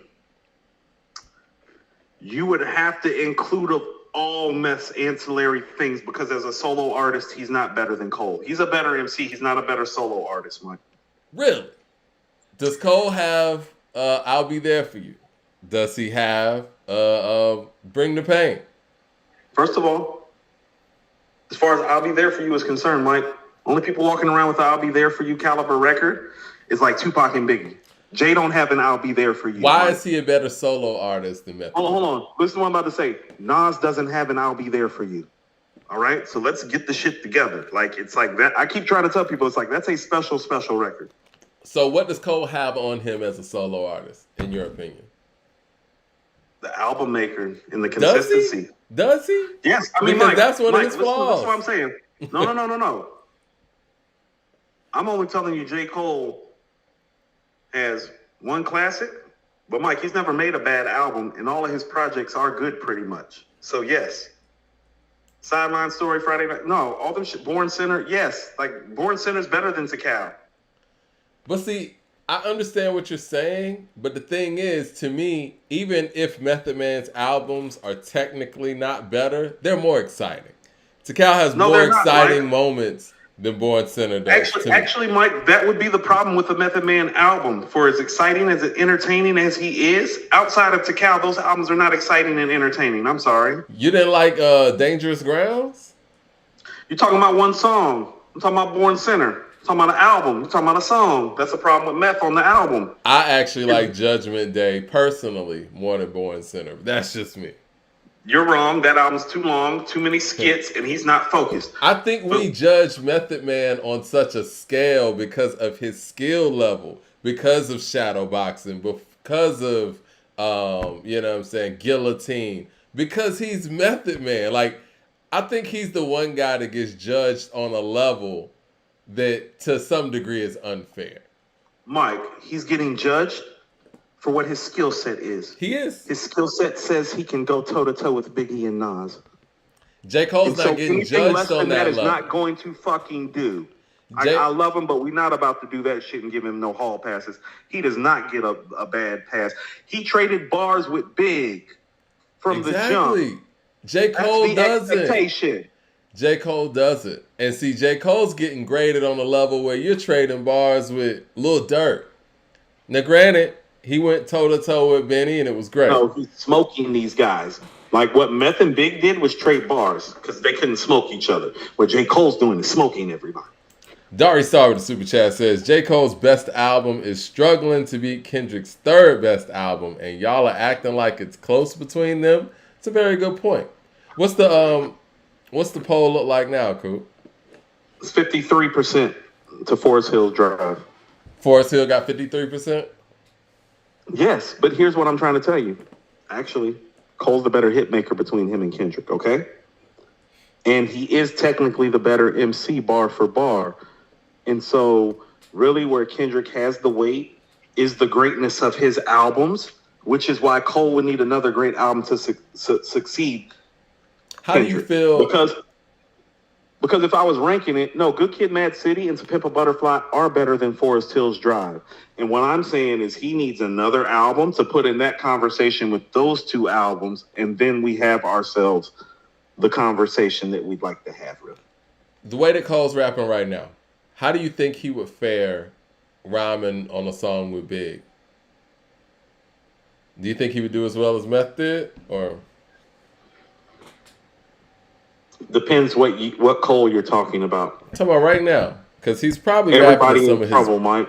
I say this respectfully, like anybody jumping on a record with him right now should be concerned. That's Black Thought and Nas included. So if J. Cole's in the Wu-Tang in that time period, the Method Man's in the Wu-Tang, he's the standout guy. Method Man is the biggest star of the biggest, greatest crew we've ever seen. This is not about star power. This is about bar power. I feel like if he was in Wu, he's more Inspector Deck. I feel he's better than Deck. As a lyricist? As a solo artist? Yes. Definitely. Both. Yes. I'm taking Method Man over J. Cole. Taking Old Dirty Bastard over both of them if we're just talking star power. No, I'm talking about everything collectively. Like if we're talking about performance, we're talking about MC. You know, bar for bar, MC to MC. Give me Method Man. What you just quoted, or what we just quoted from Guillotine, and I don't even think of Guillotine like that. This dude's on a whole nother page. No, how about this? When you're making these assertions about Cole and his lack of star power, I could say the same thing about the Jizza. No, Cole's a star. He is. I mean, we wouldn't even be talking about it. But when you're referencing him the way you're referencing him, I'm like, well, if we're ranking the Clan and their overall abilities, he would be ahead of the Jizza, and that's saying a lot. Right. So let's not be so quick to like downplay him. Like that's what I'm saying. Is like if we're talking about the original version of the Wu-Tang Clan, like where he would rank. First of all, if we're talking the original version, not Ghost Comeuppance, he's ahead of Ghost, Deck, and Jizza, which would just put him behind Meth, Dirty, and Ray. So he would be fourth at his peak in this group. Incarcerated Scarface is Ray, right? Yes, Incarcerated Scarface is Ray, correct. Well, no. Just Ray. Just Pretty Okay. much everything Ray did up until Immobilarity. Ray's special. Ray is special. We're going to talk about Ray when we talk about the Ghost album Do because you want to talk I about the realized Ghost album now, or do you? I think we should. We just jumped back on Wu. What did you think about this Ghost Lost tapes? it was very impressive. It was, man. One of my bartenders put me onto it. My man Tariq. Tariq's probably watching. Tariq's from up top, though. He's from New York. He's like, Coop, you heard the new Ghost? Like, my heart broke on the inside. I felt like an old nigga that had lost touch and it fell off because I was like, it's like, Ghost has a project? Yeah. It's like, yeah, you ain't heard Ghost? I was like, my guy's officially like, I'm officially fucking up out here. So I'm officially fucking up? No, I didn't know. Everybody who watches this show knows how much of a Ghostface fan I am. Like, you know, I think in a vacuum, Ghost could actually be my favorite rapper, right? We're going to have good, Mike, because I hope you're ready to talk because I'm actually going to put you to the test when I do my top 5 today. Okay. And so you're going to have to help. I don't normally like hearing new Ghostface albums because I'm such a fan and I hold him to such a high level. And when I heard this one today, I loved it. Like, it had all of the personality. Because that's the thing. Ghost is one of those guys that gives you the superhero talk, you know, for the comic book fans out there. He gives you that emceeing. He gives you that creativity. He gives you that personality. He gives you the stories. He gives you the just entertainment value, right? And I felt like this was all of those things. Now, granted, I don't expect anybody to sound vocally like they sounded 23 years ago, but this shit was dope. The production choices were there. The collaborations, I loved it. Usually, when it comes to somebody like Ghost, I don't like heavy collaborations, but I love hearing Big Daddy Kane on an album. You know what I'm saying? With Ghost. And I love hearing Snoop with the Wu-Tang. I think that's one of the more underrated pairings that, you know, one of the weird, underrated pairings that we don't talk about. I love when Snoop connects with the Wu-Tang. The few times it happens. MC Conditioner. Could never say boys so and Chubb. And Snoop was on point, man. Snoop is one of those guys that can get in his bag like on a whim. He's Snoop. He is. So he's a star. Oh, yeah. Arguably our biggest star. He's the star of stars. I can't think anybody's the biggest. Matter of fact, no, Mike, he's our biggest star. As far as rappers go, Snoop is the number one star. Yeah. Who would? Uno. The only other person that could be above him is Pac. And I don't think Pac did it long enough. People who are here, Mike. Oh, yeah. But when Pac was here, he was about a big, to say, when these niggas was all here, Doggy Style was selling 5 million and he was out selling all of these guys. Snoop was a bigger star than Pac when everybody was here. Now, in 96, I think Pac kind of eclipsed Snoop's stardom. Pac caught up. Yeah. Pac caught up. Yep. But yes, so Snoop is proven as a star, and if he is the guy, that's what it is. But yeah, I love when he comes together with the Wu-Tang. It's like it fits in a way that, you know, you don't expect it to fit, and I think they should do more work together. And I like how he had Benny on there with, you know what I'm saying, 38, and you know what I'm saying, and Crooked Eye 38 closing. back and forth was pretty special. It was. You know, this was, I was going to come into this show, and you and I were talking about this earlier today. I was listening to new music, and I think it was the 2 Chainz and Wayne song. And, you know, they're coming out with Collie Groves too. And I heard, you know, 2 Chainz have his verse, and Wayne had his verse. And I was thinking like, yo, did the third verse in mainstream hip-hop, is it dead? Like, because even when we have these collaborative albums now where people are duos or groups, you get one verse, another verse, and you're out. You don't get that last verse where the guys are trading bars, or you don't get guys rapping 4 verses anymore. And then I heard this Ghostface. And I'm like, yeah, these guys are rapping. And it's a bunch of people on these songs. And I love it.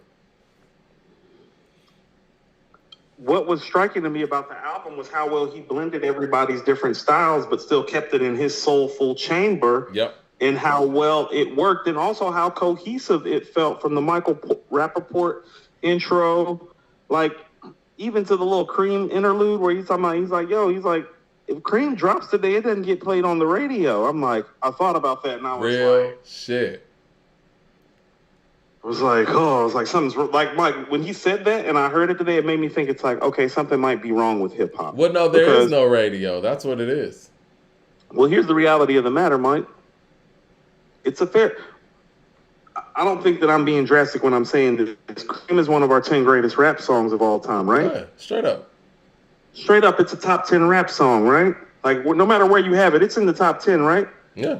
The fact that it wouldn't get played today is very problematic. There's a lot of top 10 hip-hop songs all time that wouldn't get played today. I was thinking, because you know where I went? When he said that, I was like, would Fight the Power get played today? Maybe. That one's a little different. I don't know if Trouble T. Roy gets played today. That's a top 10. No. How does Nothing But a G thing sound in this environment? I don't know, man. Dear Mama's getting played forever. I think we need, music from a mainstream level, it needs a little bit more balance, man. And that's why I even made the comment I made about, with the women in hip hop. Like, this is an opportunity for women who do have radio, a mainstream success or just notoriety to be able to build with the underground. You remember back when somebody could have a hit on the radio, but they would still go fuck with the nigga on the underground and make a record. Like, that happened. You know what I'm saying? Big would do that. Big would go make a record with Tracy Lee. He did that. You know what I'm saying? Like, those things. I just played that record like 2 weeks ago. It was Tupac would go make a record with MC Breed. Like, that shit would happen. Dr. Right. Super Chat says, so the only 2 months left. Is Magic 3 still album of the year? Looks like it. I think this Ghostface gives it I think this is the sleeper pick of the year, in my opinion, this Ghostface album. Hey, Mike, we're going to have to hit the guys at Fresh Out Up. They're actually doing their show talking about our Jay-Z take. Yeah. I've been talking to them on Twitter. We're all going to get them together and do something on Twitter soon, but shout out to them. Yeah, for sure. What problem do they have with our Jay-Z take? I haven't watched it yet. I just got word that they're talking about us and what we had to say. So I'm gonna go back and watch the homies and see what their take is. I'm trying to think of what we said. Oh yeah, we were talking about important. Oh, I know what I said. Important. Yeah. I meant it too. Hey, Mike, the Rhapsody song with Hit Boy producing it, she's talking about some important things. Well, good. We need that in hip hop. There's a lot going on, and there's a lot of important things to talk about in hip hop. Do you know this nigga really tried to do that, though, and people are buying it? I need something important to talk about. That's why I was like, well, talk about your faith, since it's obviously changed. Faith is important. I don't know. Let's talk about your family. Is that not important? Let's talk about the state of rap. Is that not important? I don't know. A whole racist got into office for 4 years, and you never said a fucking word. And you're the guy that's supposed to be at the top of this culture as a black man. Hold on. Could have said something about that. A racist is in office all the time. That's not something that was new. That's not new important stuff. A racist is always in office. Seems very important to talk about these things. Huh? CJ Kid. We could be talking about the income inequality and how the middle class no longer exists. I've been literally on this show talking about what it costs to put down on a Hyundai is what you're spending groceries in a week now.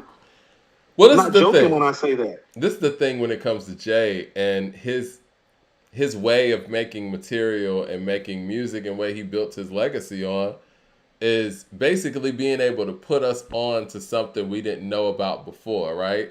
I feel like that's kind of like been his whole MO and his importance in his career, even down to the Blueprint 3, which I feel like is the last time Jay-Z was really Jay-Z that we know of.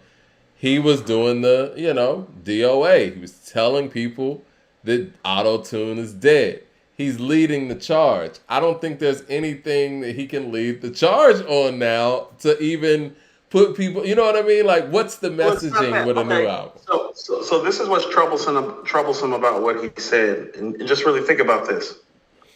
If you are who you say you are and who everybody else thinks that you are, Doesn't just you speaking make it important? Or correct me if I'm wrong. Maybe I'm missing something. I think that's a fair point. Or do I need to keep bringing up how somebody like Gayle King doesn't interview people in this community unless they're worth $100 million? Seems kind of important. I don't know. Well, Gayle King said even in the interview that when he talks, people listen. So yeah, I mean, to your point, anything he says should be important, right? Like, if like just for me, like on some rap shit, Mike, it's like if you don't know the bars from the Evils, you shouldn't be allowed to interview Jay. That's what I'm saying about it. It's like, oh well, yeah, you pretty important, dog, because people who don't even know your real shit like be popping up like Gayle King and making you important. So don't be kicking that important shit. I think you're underestimating Gayle King. She probably knows all the words to the Evils. Now Mike, Oprah, not a chance in hell. Now Oprah, that might be another story. Not a chance. Oprah don't even know Reasonable Doubt exists, Mike. And she interviewed Jay first. I'm sure she knows. She's forgotten by now. I'm like, Oprah, name 3 songs on Reasonable Doubt. Right. No, tell Gayle to name 3 songs on Reasonable Doubt. Oh, no, Gayle gonna come with it. Gayle gonna be like, ain't no nigga. She gonna be like, dead she president. 50 catalog, Mike, but that's for a whole nother reason. Anyway, next. CJ Kid with the super chat says, if this is the lost tapes, I think you're talking about then this is Ghost's lost tapes with Kane and Snoop came out in 2018. I don't see anything new. That was 2018? They just released it again. Oh, I don't see I think I remember seeing the album cover. So maybe they re-released it? Okay. Matthew with the super chat says, Cole is dope, but he doesn't have Inspector Deck verses like Cream, Triumph, Above the Clouds, and Guillotine. Those verses make you feel something that Cole's verses don't. I agree with that sentiment, but after those verses, it's Cole. So I feel like, let's just say hypothetically, right? Method Man being who he is and who we know he is. Let's just say Method Man is a part of the rollout of Kendrick and Drake. He's in that class, right? The Method Man from 94 is in the Drake and Kendrick class that comes out in 2009 or whatever. He dominates these guys, in my opinion. I think that Method Man's downfall is, I won't say downfall, the reason why he's criticized so heavily is because of the people he came up with. Big, Pac, Nas, and then Jay comes, and then you're in the Wu-Tang, and then, Snoop. Well, yeah, DMX a little later down the line, but I feel like... he's on Def Jam. He's on Def Jam, so DMX matters. And Redman having the albums that he has. Like, we're judging Method Man based on these things. Like, Redman had 3 classics by the time that they made a song together. Mike, he's supposed to be judged by these things. Yeah, and it was I agree. 2 classics. I agree with you. Wasn't out when they made How High, but he had 2 I classics. agree with you, but Cole doesn't have that. Cole's being judged on a different level where it's like he's being judged more so for what's not around him. I mean, I can't control the era that you're in, but I will tell you this. If Method Man comes out when Drake, Cole, and Kendrick come out, they ain't getting the run they just got. Exactly. I agree. Yeah. I totally agree. Even Drake included in this, he's more charismatic and personable than all of them. He's better looking than all of them. His voice is better than all of them. His bar work, just bar to bar, is better than all of them. He just can't make the songs or the albums they can, but he literally has everything over those 3 guys. I don't know about that, though, Coop. I think that when it comes to Meth making songs, I think he has an underrated ability because even if we talk about his feature game, he makes these songs. He even made a hit with damn Limp Bizkit. Like, he does these things. But I think the fact that we're judging his catalog based on, like, Biggie, Nas, and Pac, yeah, it don't look like that, clearly. That's how he's supposed to be judged, I agree with that. But I feel like if he were in this era, his versatility is through the roof. You don't think that if he came up in this era, he can make a song with anybody and make that song better? There's never been a situation where Method Man makes a song worse. Ever. True. He has that gift, at least. But I think the biggest thing about him, man, he should have dropped the album in 96. not If he having an still makes album in like if 96. Method Man makes a classic album, I'm putting him in my top 10. Period. K Nicole with the super chat says, that's when people care more about the art form. CJ Kidd with the super chat says, yeah, guys, that album came out in 2018. I heard it back then. So why did they re-release it? Huh. It's before the podcast. Well, there it is. Well, we just did a retro review. Michael Well, it Williams just came back out October 6th, so. Okay.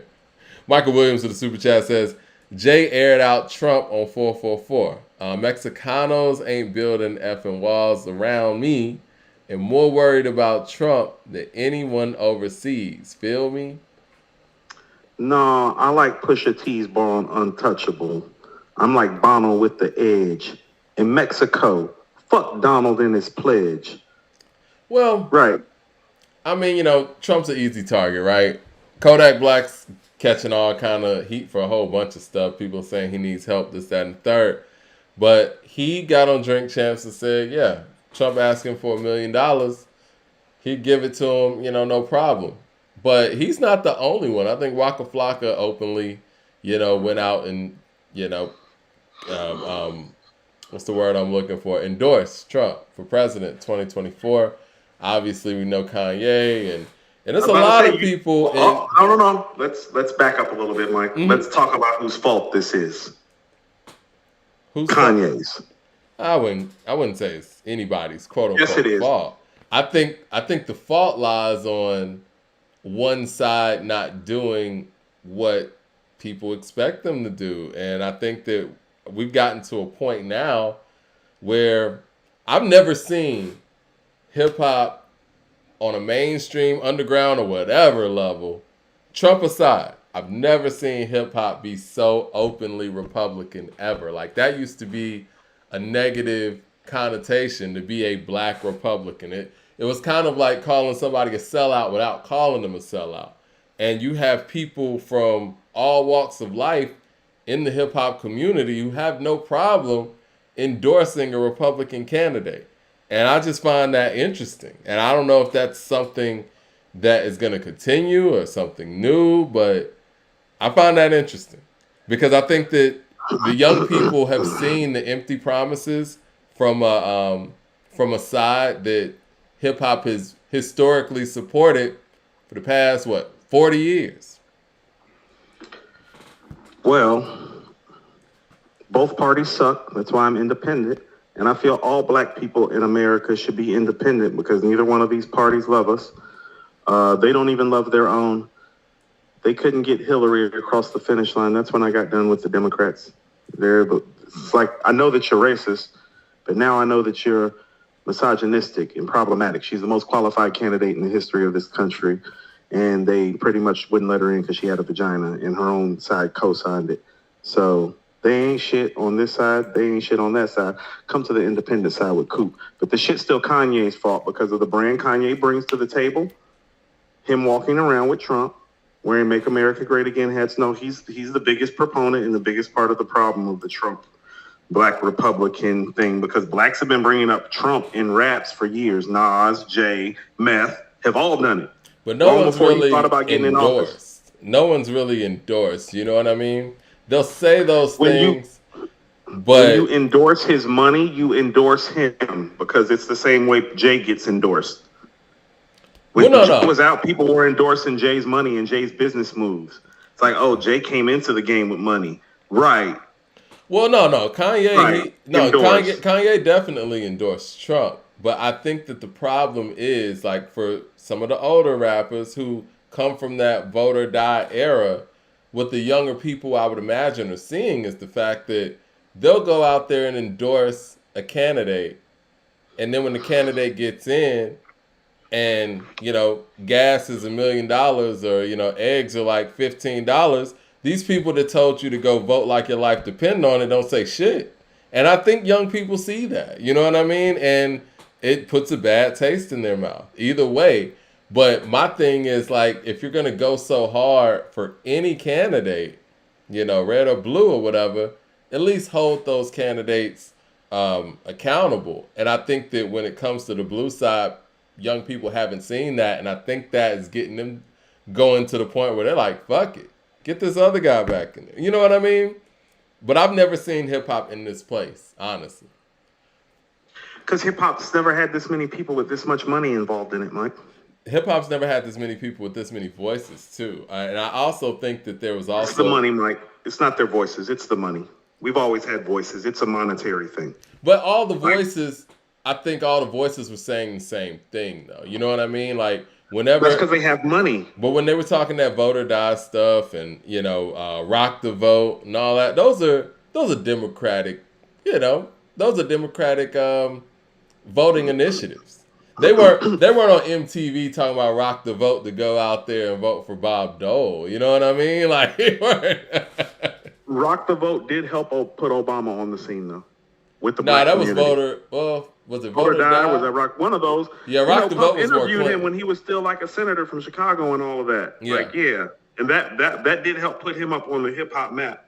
Yeah, I mean, I think that the hip hop vote has helped all Democratic candidates. I mean, even when Bill Clinton was running and he had issues with Sister Souljah, he was still able to circumvent that through like the MTV crowd, the Rock the Vote initiatives, and all of those things. Yeah, we got that wigger in office.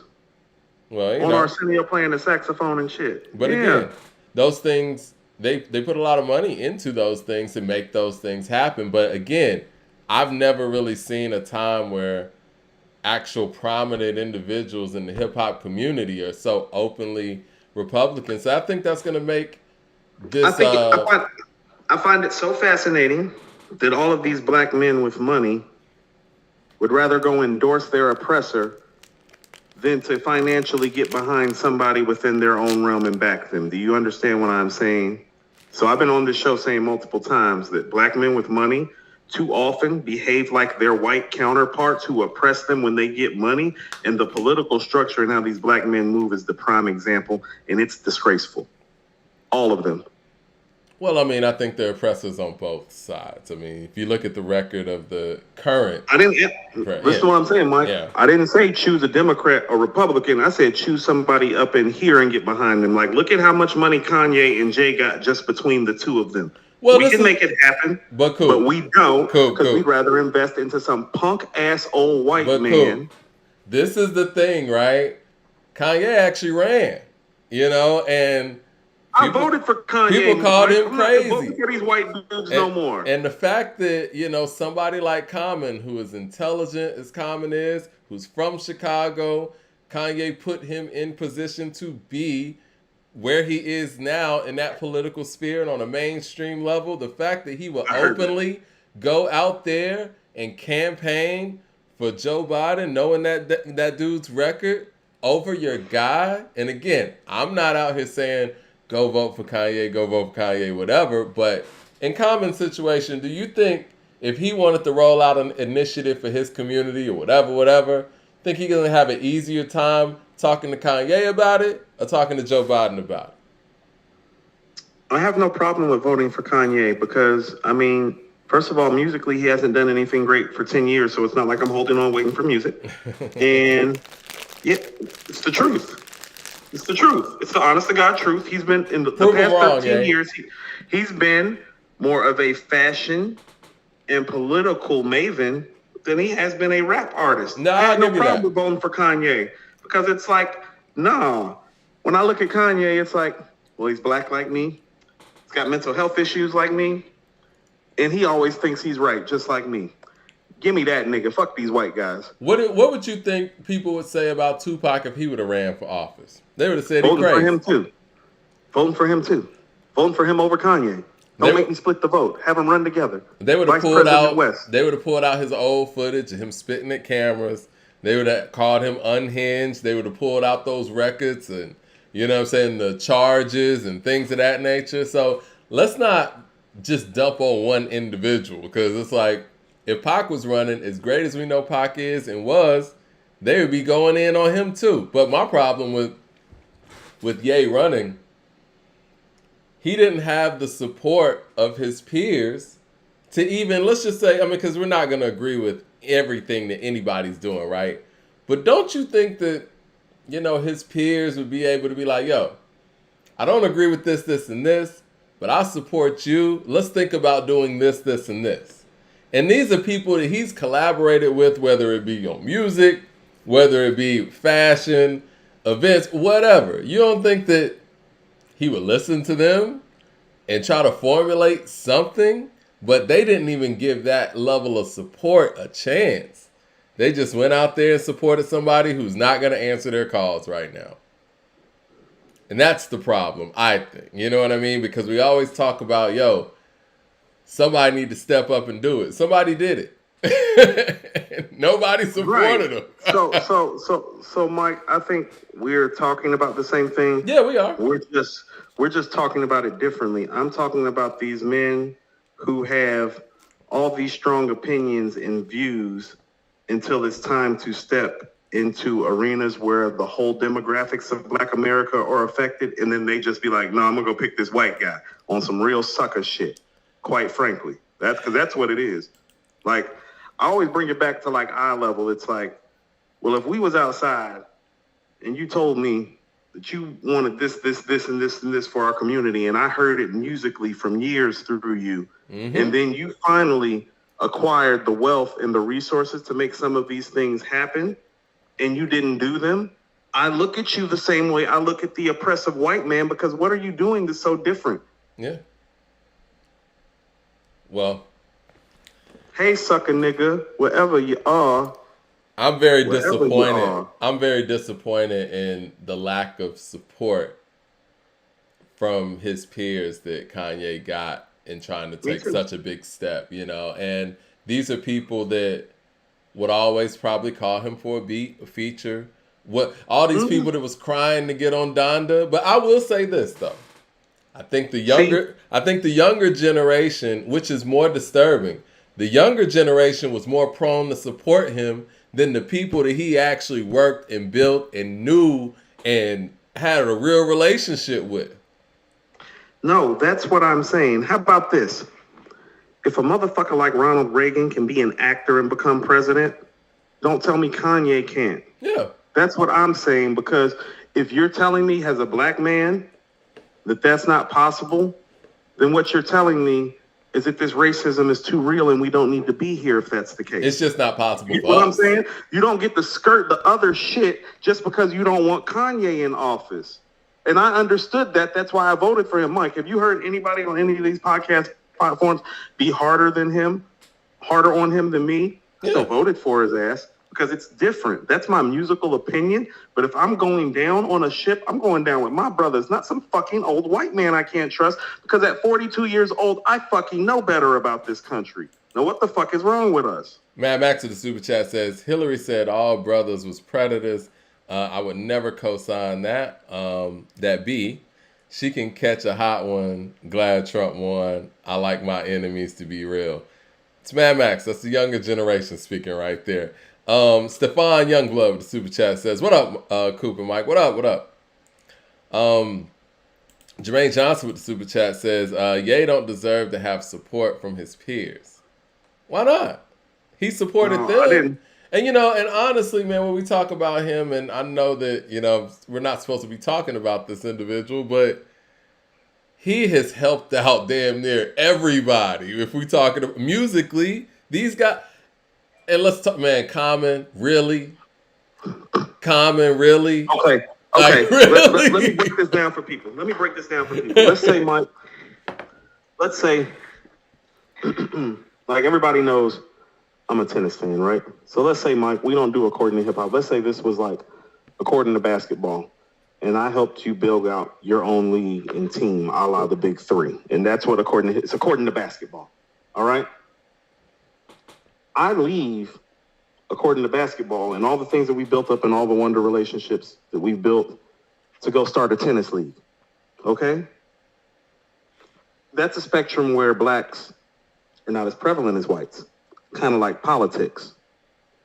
Mike, in order for me to make that crossover from basketball to tennis, I'm going to need the support of my people. Yeah. I'm not going to need my people to talk about how they don't trust me or how they don't respect me or how they're not sure how I'm going to do. Because you know who don't do that shit when people do stuff like that?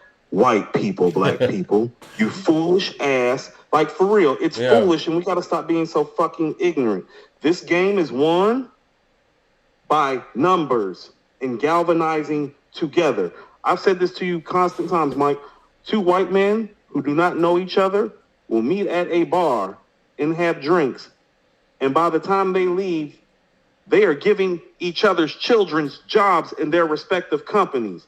Yeah. We be on that dumb shit, Mike. We be like, I don't know if I can trust him. I don't know if he's who should be representing me. Shut the fuck up. Shut the fuck up. You dance with who brung you. Yeah. If Kanye's in a position and is galvanized enough power to get on the ballot, I'm picking him over a white man every day. And any brother that doesn't agree with me, go read The Souls of Black Folks by W.E.B. Du Bois. Go read the autobiography of Malcolm X, and then come kick that shit to me and tell me that you know what you're talking about. I would the love two greatest black thinkers that I've ever read from taught me that, not this bullshit that we be doing. I would love for Common, John Legend, and Big Sean to explain to me why they supported, not even supported. They campaigned for Joe Biden over their brother, Kanye West, regardless if they weren't seeing eye to eye at any moment. But I would love for them to explain, because in Big Sean's case, Kanye, he brought you to the world. He gave you a career. I mean, your career is kind of on his back. Same thing with John Legend and Common. All three of them. And Common, man. All three of Common is still here without Kanye, but he's not who he is without Kanye. No. Big Sean, I don't even know if Big Sean. They don't. I don't even know if they get a deal without Kanye. Let's keep it real. Man, listen, man. Without Kanye coming along in 2005 after Common made Electric Circus, Common might be doing I say this respectfully as podcasters ourselves. Common might be doing a podcast somewhere if Kanye didn't come along and doing. You know what I mean? Like, Common's Common, but I'll tell you this, man.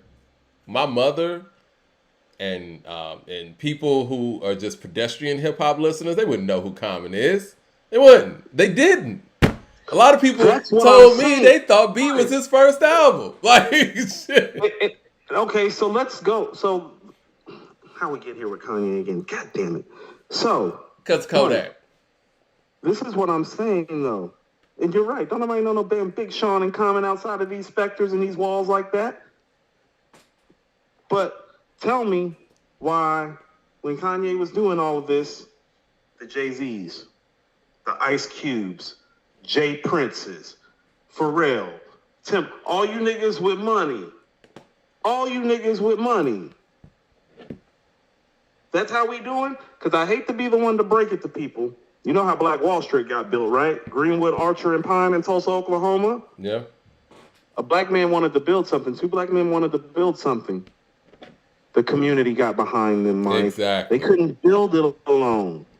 Now, Greenwood, I will Archer, say and this. Pine existed. Those three streets came and intersected and existed because a community understood the value of getting behind each other at all costs. So all of you who think that you're using discernment or fuck all that shit you're talking. We're black and in America. We are disenfranchised from the jump and not in a position to play those fucking games. Now, I will say this. To play devil's advocate, I think Kanye could have done a better job reaching out to the community himself. He went to podcasts and podcasters who really weren't pro-black on that level either, but I think based on the lack of support that he was receiving from his community, he felt this is where he needed to go. But I think there's some blame both ways. Same way Ice Cube ended up on Tucker Carlson, Mike. How did that happen? Exactly. Why does this keep happening to black men with a message? Whether you agree with the message or not, why do they keep having to run into a white man to get a fucking answer? Yeah, it's true. Leroy Green with the super chat. All of you who don't agree with me, as soon as you can answer that question, you can have it. Leroy Green with the super chat. But you can't answer that fucking question, Mike. And there's something very fundamentally broken and wrong with black men and women who can't answer that question that are okay with their oppressors doing this. Leroy Green with the super chat says, "What up, A2HH? So you're saying black folks should put the political future in the hands of Kanye West. Did you see Ye's first speech? Who should we support? Well, I mean, let's be honest, Leroy, and I say this respectfully. We put the country in the hands of somebody who doesn't even know what country they're in right now. You know what I'm saying? That's happening. Mike, all the evidence you need of what needs to be done. Did you see how white people got behind Donald Trump? Or what part of this program are we missing? He is literally, Mike. His IQ level, if he were to get tested, might speak the mental retardation, and he got into the president's office because people got behind him. Yeah. And so all this, I don't believe in Kanye's views and this, that, or the other. Look here. When you wake up and cut on the TV, do you want to see a reflection of yourself or don't you? Because whether you like Kanye or not, and I don't like Kanye, Mike, I think everybody knows that. More of a reflection of me than fucking Donald Trump and Joe Biden, though. I'm surprised in your stance here. I thought you would be with some of the people that are here in the chat. Jermaine Johnson with the super chat people says, in the chat don't know what the fuck they talking about, respectfully. Jermaine Johnson with the super chat says, making great music doesn't warrant political support. But see, my question... Neither does being a real estate mogul, but Donald Trump got in office, Mike. Neither does being an actor. People like Ronald Reagan was governor. No, motherfucker. He became governor after he was an actor. Mike, he was a B-level. Mike, he wasn't even Clint Eastwood. He was a C-level actor. So does it warrant political support if somebody's spent their whole political career passing nothing but policies and bills that target you? Does that warrant the support? Give me the guy with the beats. Hold on. All these people that are talking about they wouldn't vote for Kanye, I want y'all to put in who y'all voted for so you can understand how fucking ignorant you really sound. Because most of y'all voted for Joe Biden with your dumb asses. Dari Star with the super chat says, Trump is authentically himself, whether you like him or not. Same with Ye. But I prefer to have an actor who's going to sell me them lies. What? And this is why they, do these studies and campaign the way they campaign, because people want to be lied to. Coop, that's what happens. I mean, people just want to be lied to. Black people like to be lied to, Mike. We like to be manipulated and psychologically broken down, apparently, instead of taking a chance on our own. We will take a chance on a white man who we know has a racist background or record before Kanye. But you know what? Hold on, Mike. But we'll go buy some fucking Yeezys and we'll go buy his albums, though. It's like, no, I trust this nigga to make some shoes or to rap. Want to run my country? No, a white man's supposed to do that. Stop that, Kanye. That's for white people to do. Well, see, y'all sound lost. One thing I will say though, if it was a thing where, people gave that individual a chance, that's fine. But when you give that chance and your chance comes back negative, you hold that politician accountable. That's the name of the game. That's my problem. I have no problem with the fact that people voted for who they wanted to vote for, but don't get radio silence when shit gets crazy. You know what I'm saying? Like, if there's an artist, and we do this all the time on this show, if we put our bid in for this person's going to make album of the year, right? They put that album out and it's trash. We're not going to sit here and dress it up and say nothing because that was our pick. We're going to call it out for what it was. We're going to be like, you know what? I was wrong. This album's trash. Hey, Leroy, I voted for Bernie too. Guess what? Not enough of us did. He's probably the one white guy in the last 50 years that actually might have given a damn about women and black people in this country, but the women and the black people couldn't fucking see it enough to get him in office. This is what I'm talking about. Yeah, I think his issue was more so the white voters, really. Well, he was talking socialistic tendencies. You cannot do that to white people in America because this is a democracy with all the racism involved. Mal Settler with Super Chat says, what up, fellas? It's been a minute. Got on here, but I think Pac beats Biggie song for song. Hey, real quick, LP, I love you, fam. I need you to put in the chat who you voted for. Same thing with you, TD. I'm not being emotional. Tell me who you voted for. No, tell me who you voted for, fam. Because I'm out here on front line. Dot with the Super Chat says, Sean did support Ye. Kanye just be in his feelings. No, he didn't.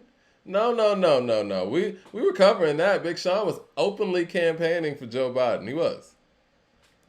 And Common was out here in Atlanta performing for it, and him and Offset as well.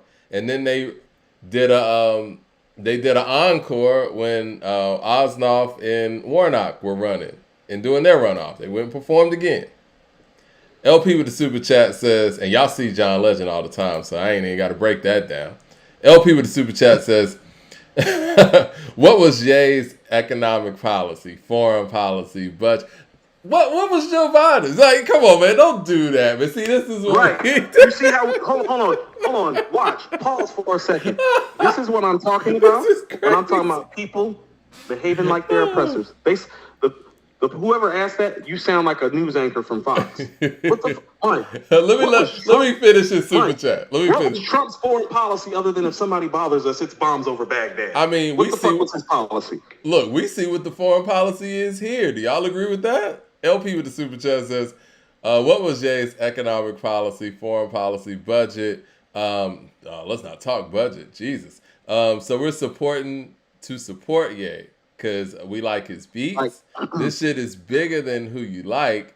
Y'all want blind loyalty just because he made them songs. Bugging. This is my thing. And I'm not saying blind loyalty. I'm saying whatever you believe in politically, if Cooper's running for president, I'm pretty sure I have a better chance of getting those initiatives through my brother than somebody who's not going to answer my call a year later. That's all I'm saying. Bottom line. Whoever, this is what I'm talking about. I don't think people get it. Let me try to express this to you. Talking about you want blind loyalty over a white man, yes. Because what type of loyalty is a white man showing a black man in America, really? You understand how foolish you sound when you say some of these things. Oh, y'all just want us to be blind loyal to this black guy. You do it for a white person every 4 years and you never say fucking shit about it. So it shouldn't be a problem doing it. No, every 4 years, this black contingency goes out and places their loyalty with an old white man who does not give a shit about them. But let's not sit here and act all like... done it, Mike. I voted for Al Gore. It still hurts on the inside that I did that. I just didn't want to vote for W because his grandfather, helped fund Nazi banks during World War II. Look, this is the thing. And let's not sit here and act like all the work that Common and Kanye have put together, they have no level of relationship. Both of these guys, regardless of what y'all think about Ye now, both of these guys are very conscious men. From the same city, Chicago. They know what's going on in the world. It would be asinine of us to feel that they haven't had socio-economic conversations behind the scenes.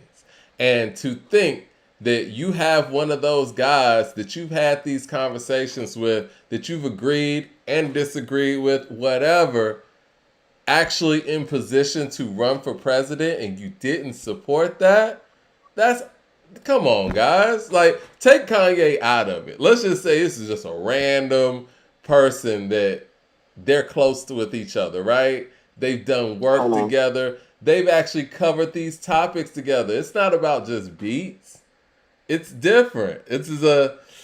You're not going to give that person a chance, but you're going to give somebody with a bad record on your community a chance? That's odd. Come on, man. I just have one question for all the black people in the room. When has investing into an old white man for a black man in America or woman worked out, right? Turned out to be beneficial for us in the long run? I'll wait for the answer, Mike. That's what I'm saying. We've been waiting almost 500 years for the fucking answer to that question. I'm tired of fucking waiting. Firebird Phoenix with the super chat says, you spitting this evening, Coop. Spitting. K Nicole with the super chat says, Ice Cube also went to Roland Martin and got a temper tantrum when Roland asked him real political questions. See, I saw that. Roland be doing sucker shit. That is not how that went. That's not what happened. What happened was the fact that Roland was trying to grill this man on things that didn't even need to be grilled on, and he tried to connect him with... He tried to railroad Ice Cube. He also tried to connect him with... black man. He also tried to connect him with one of those Black Lives Matter leaders that got in all that trouble, too. So Gotta put that part in there as well. And he also tried to make it sound like his plan wasn't valid if it didn't run through the Black Caucus and all this boule Right. stuff. That's what he Suckers gotta tried go, to man. do. Yeah. LP Suckers with gotta the go. LP with the Roland gotta super chat. go. What's his name? I love Dr. Cornel West. He gotta go. No. Your services are no longer needed here in this community. He's running Please for take president. your race card, turn it in for the people that you work for, that keep paying you, that you keep on voting for. Your services are no longer needed here. You're no longer needed here. LP with the super chat says, wait, Obama was black for the majority vote, and yet y'all was here saying that he was a puppet and he didn't do anything for the black community, even though he had the biggest economic turnaround. Mike, a lot of loaded stuff there. Mike, hold on 1 second. First of all, that was Mike saying that stuff, not me. So you need to separate us, because Mike and I have gotten into arguments before the show, during the show, and after the show about these things. What did I say? Here's the reality of the matter.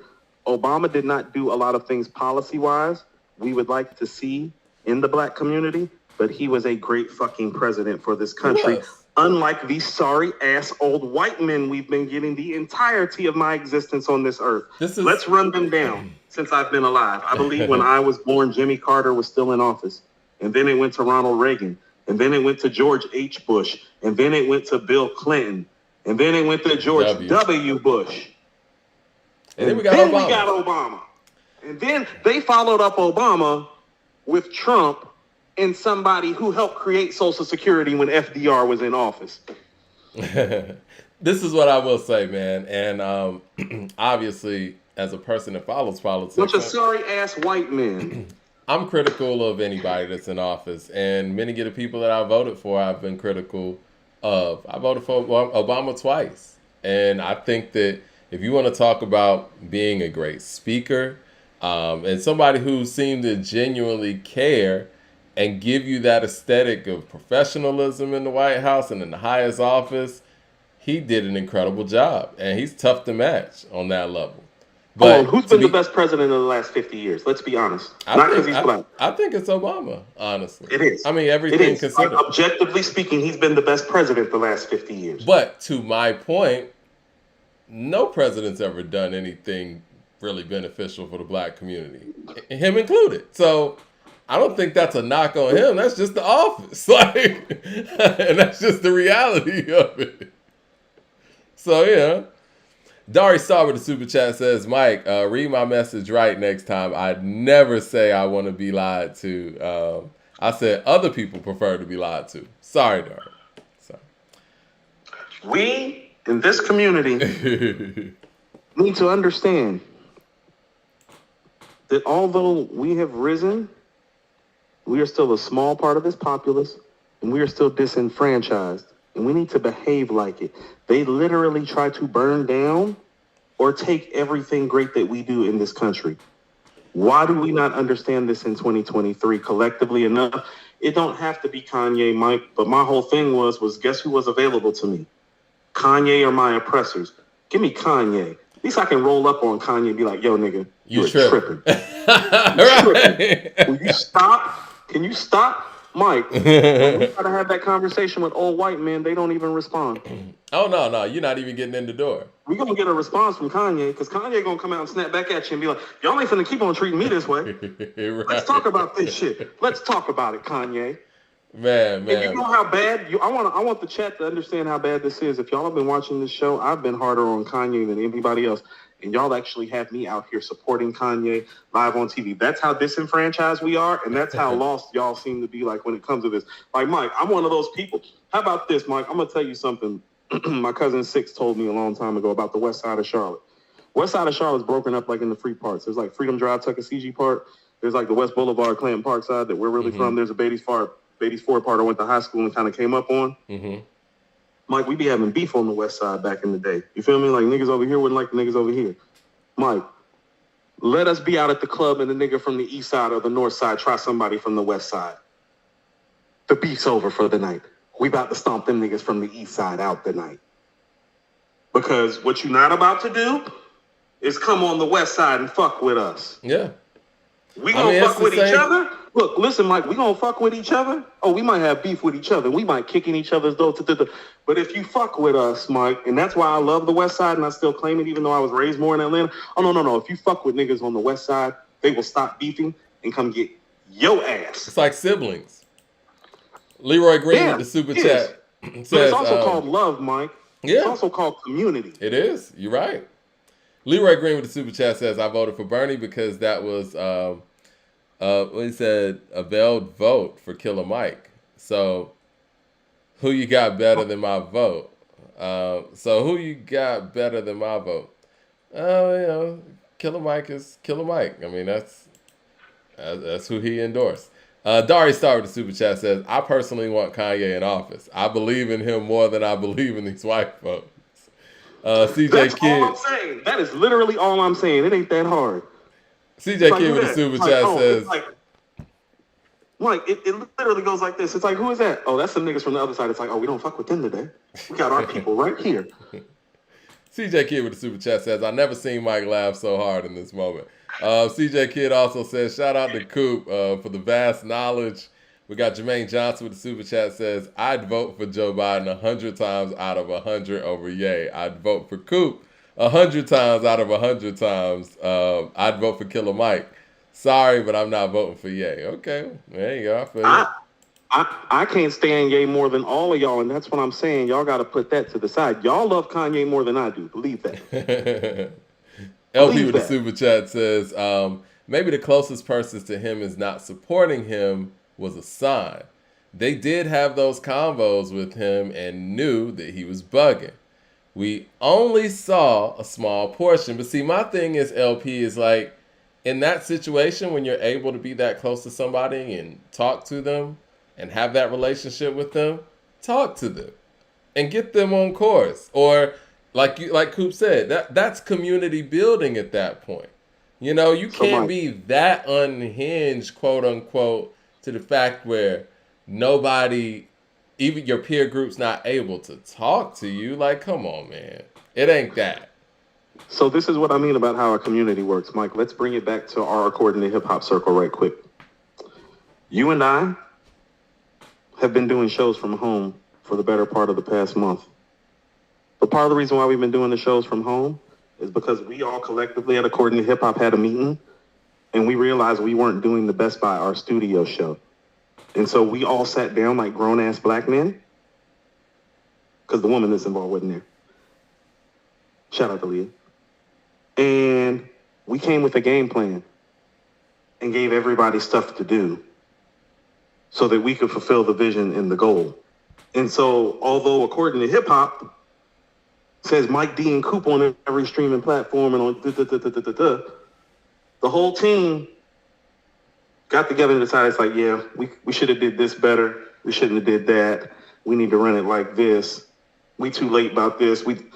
And we're about to go back in studio with our shit together.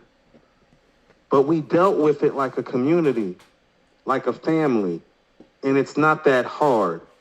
And you're not above reproach.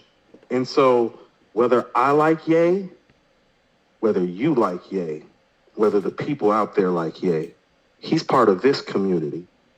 He's always going to look out for you more than Joe Biden or Donald Trump is, even with his erratic, bipolar ass.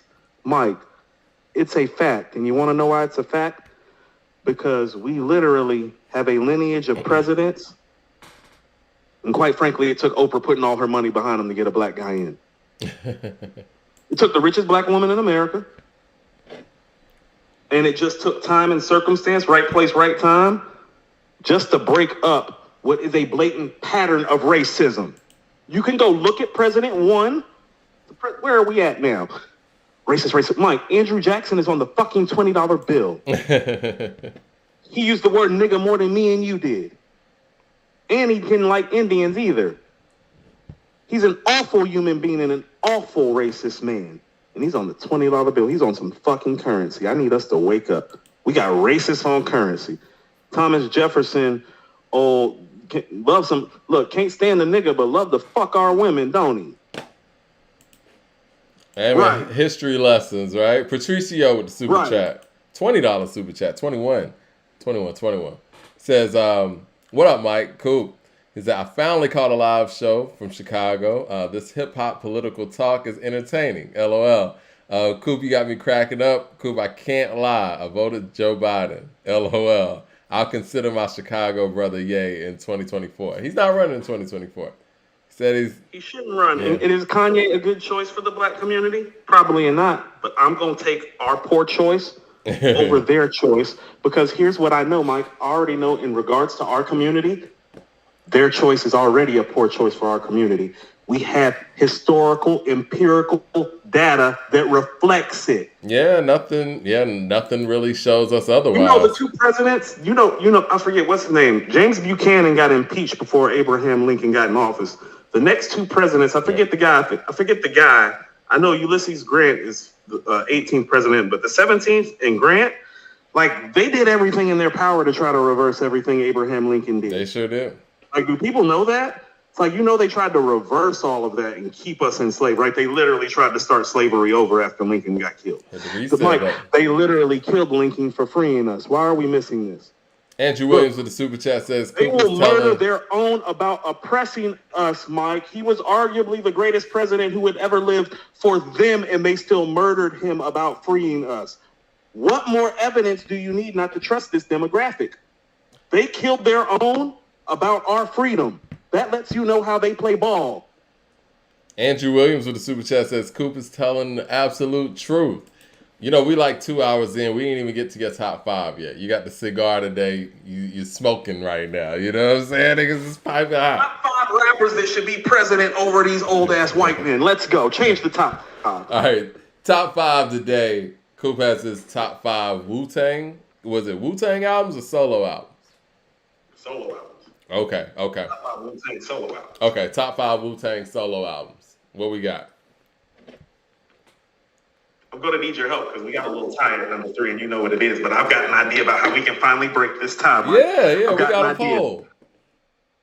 Actually, it's 2 and 3. It's the 2 and 3 conversation, right? Number 5, Mike. Return to the 36 Chambers by Old Dirty I Bastard. love that album. I love that album, Mike. That album, how about this? And I realized this.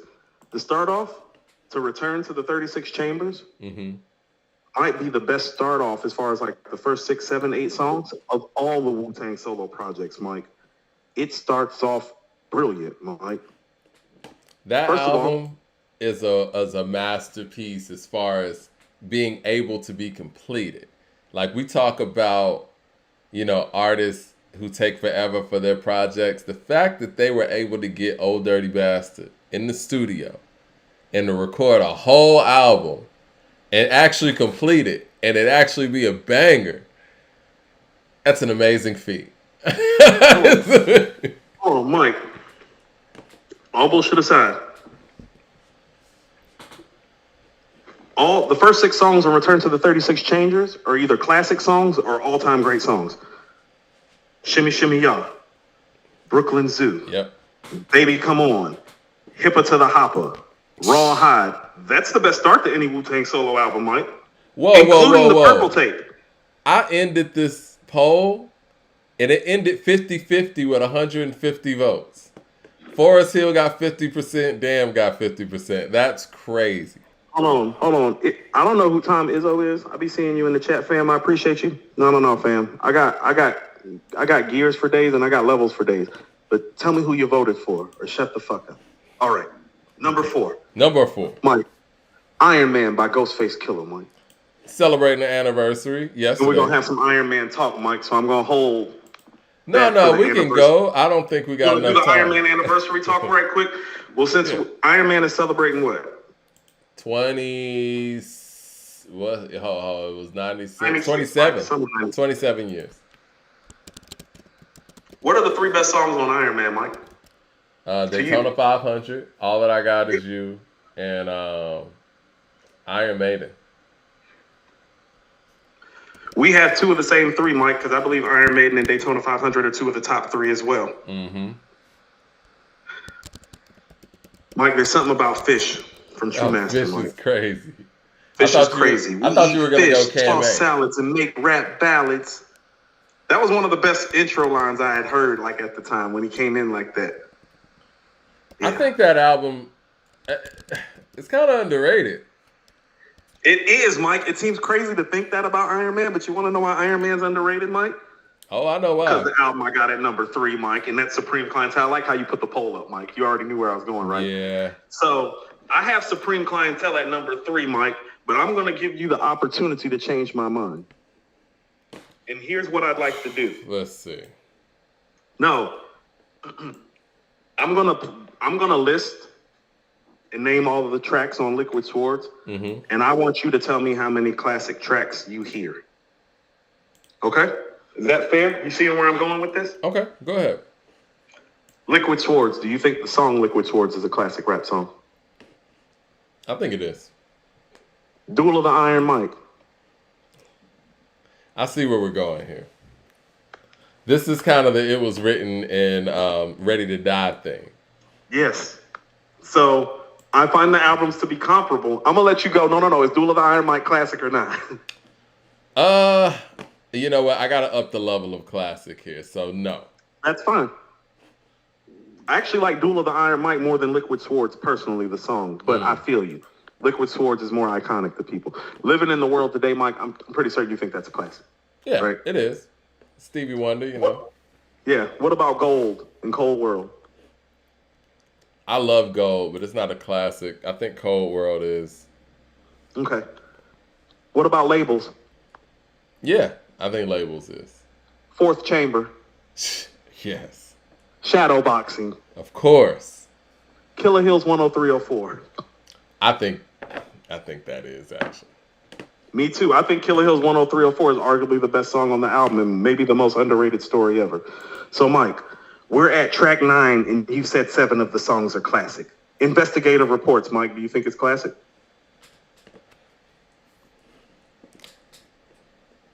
You know what? The level has been bumped up, so if I'm going to say yes to Investigative Reports, I think I'm going to have to take 2 of those classic picks off. And what's that? It's towards. Because I think Investigative Reports is better than some of the songs that you've named that you've called classic, most notably Cold World and Liquid Swords. I think I'm going to take Liquid Swords off. Okay. But again, this is a timing thing. I don't know why my screen went away. I don't know. What about Swordsman? No. I love Swordsman personally, though. I love Swordsman, but I wouldn't say it's a classic. You know, standing next to I'm cool with that. Yeah. I Got Your Back. No.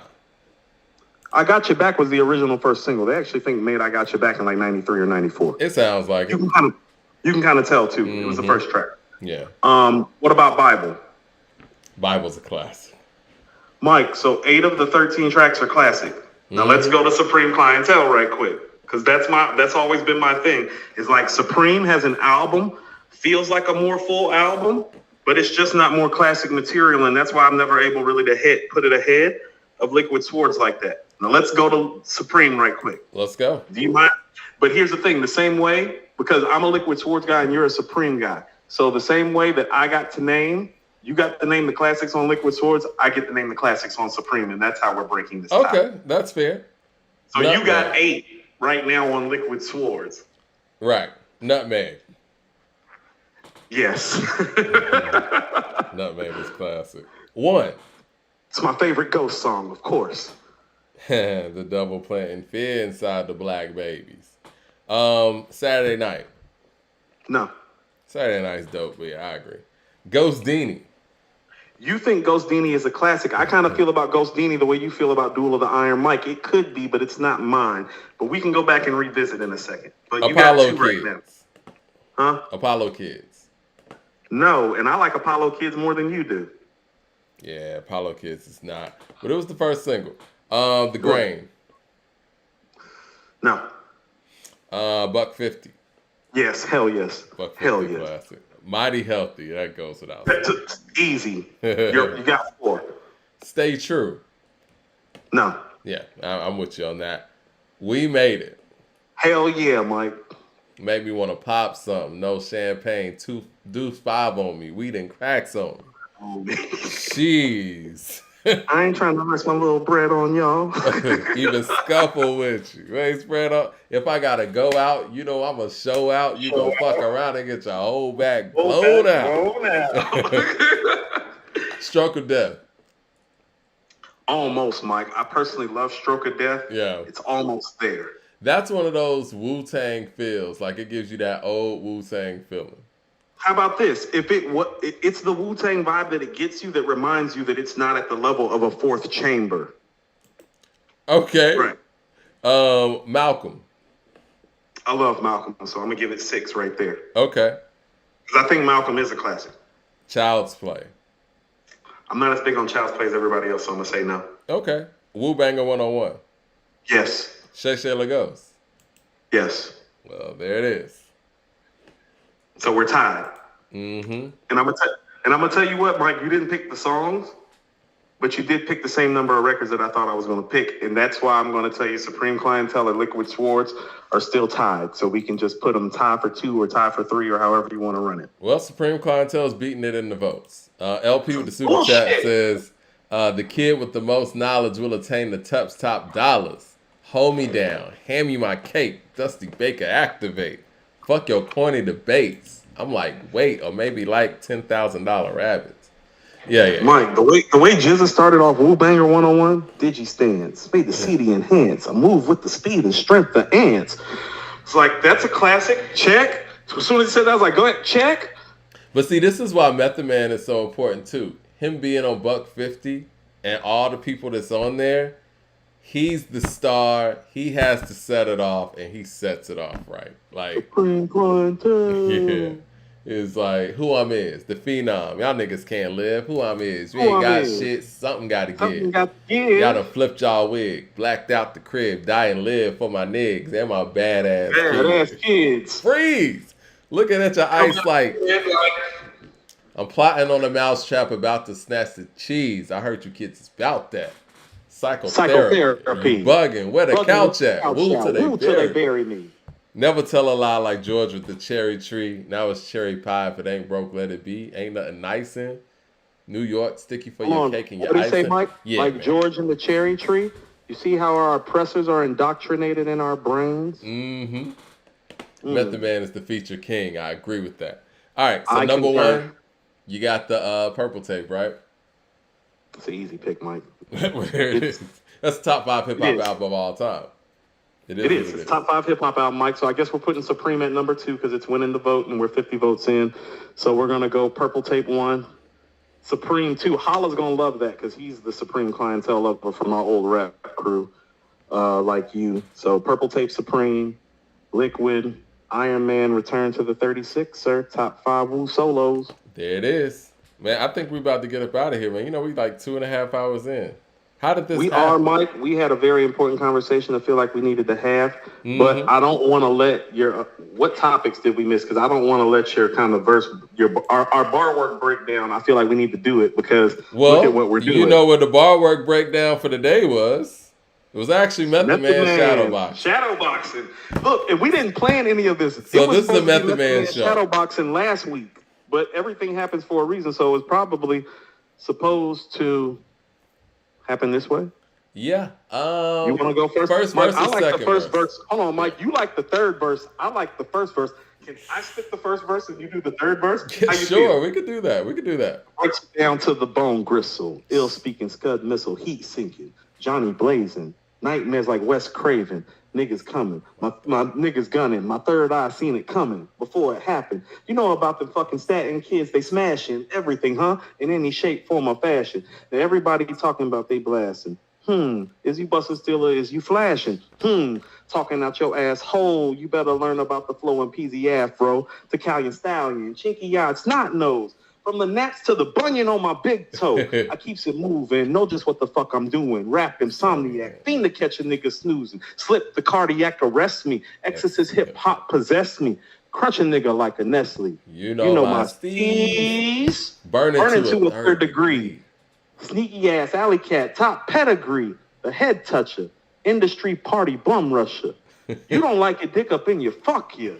This nigga was crazy on the mic. Crazy, Mike. And then It's he one of the best came rap back. verses ever, in my opinion. Mike, that was, how about this? Shadowboxing is the first verse that I ever wrote down from another rapper because he was so wild on that shit. I was like, what is that? Yeah. It's like, how can you rap like that? I was like, are you allowed to rap like that on a song? That shit changed. The whole, is you busting stealer, is you flashing? And he paused and went, That was the sickest flow shit I ever heard at the time. And it's still up there. And Mike, I mean, and you know how I feel about the record, but one of my top 5 favorite rap songs is You Know My Steez, Mike. This is where the sample came from. Yeah. You know my steez. Burn it to a 3rd degree.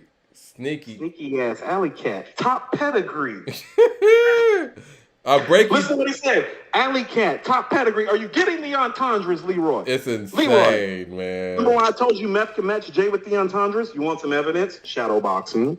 I break you down to the bone gristle. Oh man. Ill speaking, scud missile, heat sinking, Johnny blazing.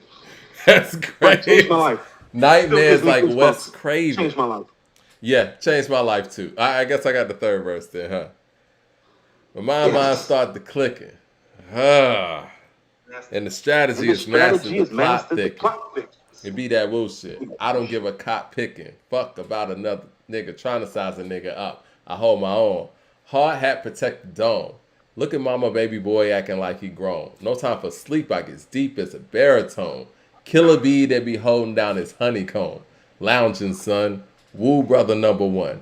Protect your neck. Flying guillotines, here they come. Bloody back. Like, it's building. Like, you know what I'm saying? That's some Rock Kim shit where it's like, protect your neck. Flying guillotines, here they come. Bloody bastards. Hard times and killer tactics. Spitting words. Semi-automatic slurs. Peep the graphic. Power from the genie bottle. Hit the clutch. Shift the gear now. Full throttle. Time to bungee. To the next episode, I keeps it grungy. Hand on my ass. Spitting lunges. The matter of fact, nigga, that don't understand the fact when it comes to rhythm tracks. I don't know how to act. Real rap from the stack. Killer Hill projects, how to be exact. Break it down. I don't care what anybody says. Together now. Hold on. What did he say, Mike? Maybe all the people here during this political conversation need to hear what he said at the end. All in together now. Things are looking good. Looking better now. On some other shit. I think that's what he said in the ad-lib, right? I don't care what anybody say. That man's a better rapper than J. Cole. I'm sorry. It is. It is what it is. All in together now. Things are looking good. Getting better. And then on top of that, Coop, the beat is insane. It's a top 20 beat in my opinion. And without the beat, that shit's insane. The flow's crazy. I think it's one of RZA's 3 best beats. Oh, and on top of that, GZA's verse is crazy. It's quotable worthy. Even though we skipped over his verse, GZA's verse is insane. It's probably the only time that he jumped on a song and he had the 3rd best verse on the song. I slayed MCs back in the rack room ever. My style broke motherfucking backs like him for terror. Most rap niggas came loud but unheard. Once they fall out, round them off to the nearest third. Check these non-visual niggas with tapes in a portrait. Flood the seminar trying to orbit this corporate industry. But what the niggas can't see must break through like the Wu unexpectedly. Protect your neck, my sword still remains imperial. Before I blast the mic, RZA. Scratch off the cereal. We rain all year round from June to June with niggas find immediately if not soon. Set the lynching and form the execution date for this 2000 and beyond slang suffocate. Amplified sample through vacuum tubes compression cause RZA. They charge niggas 20 G's a session. That's crazy.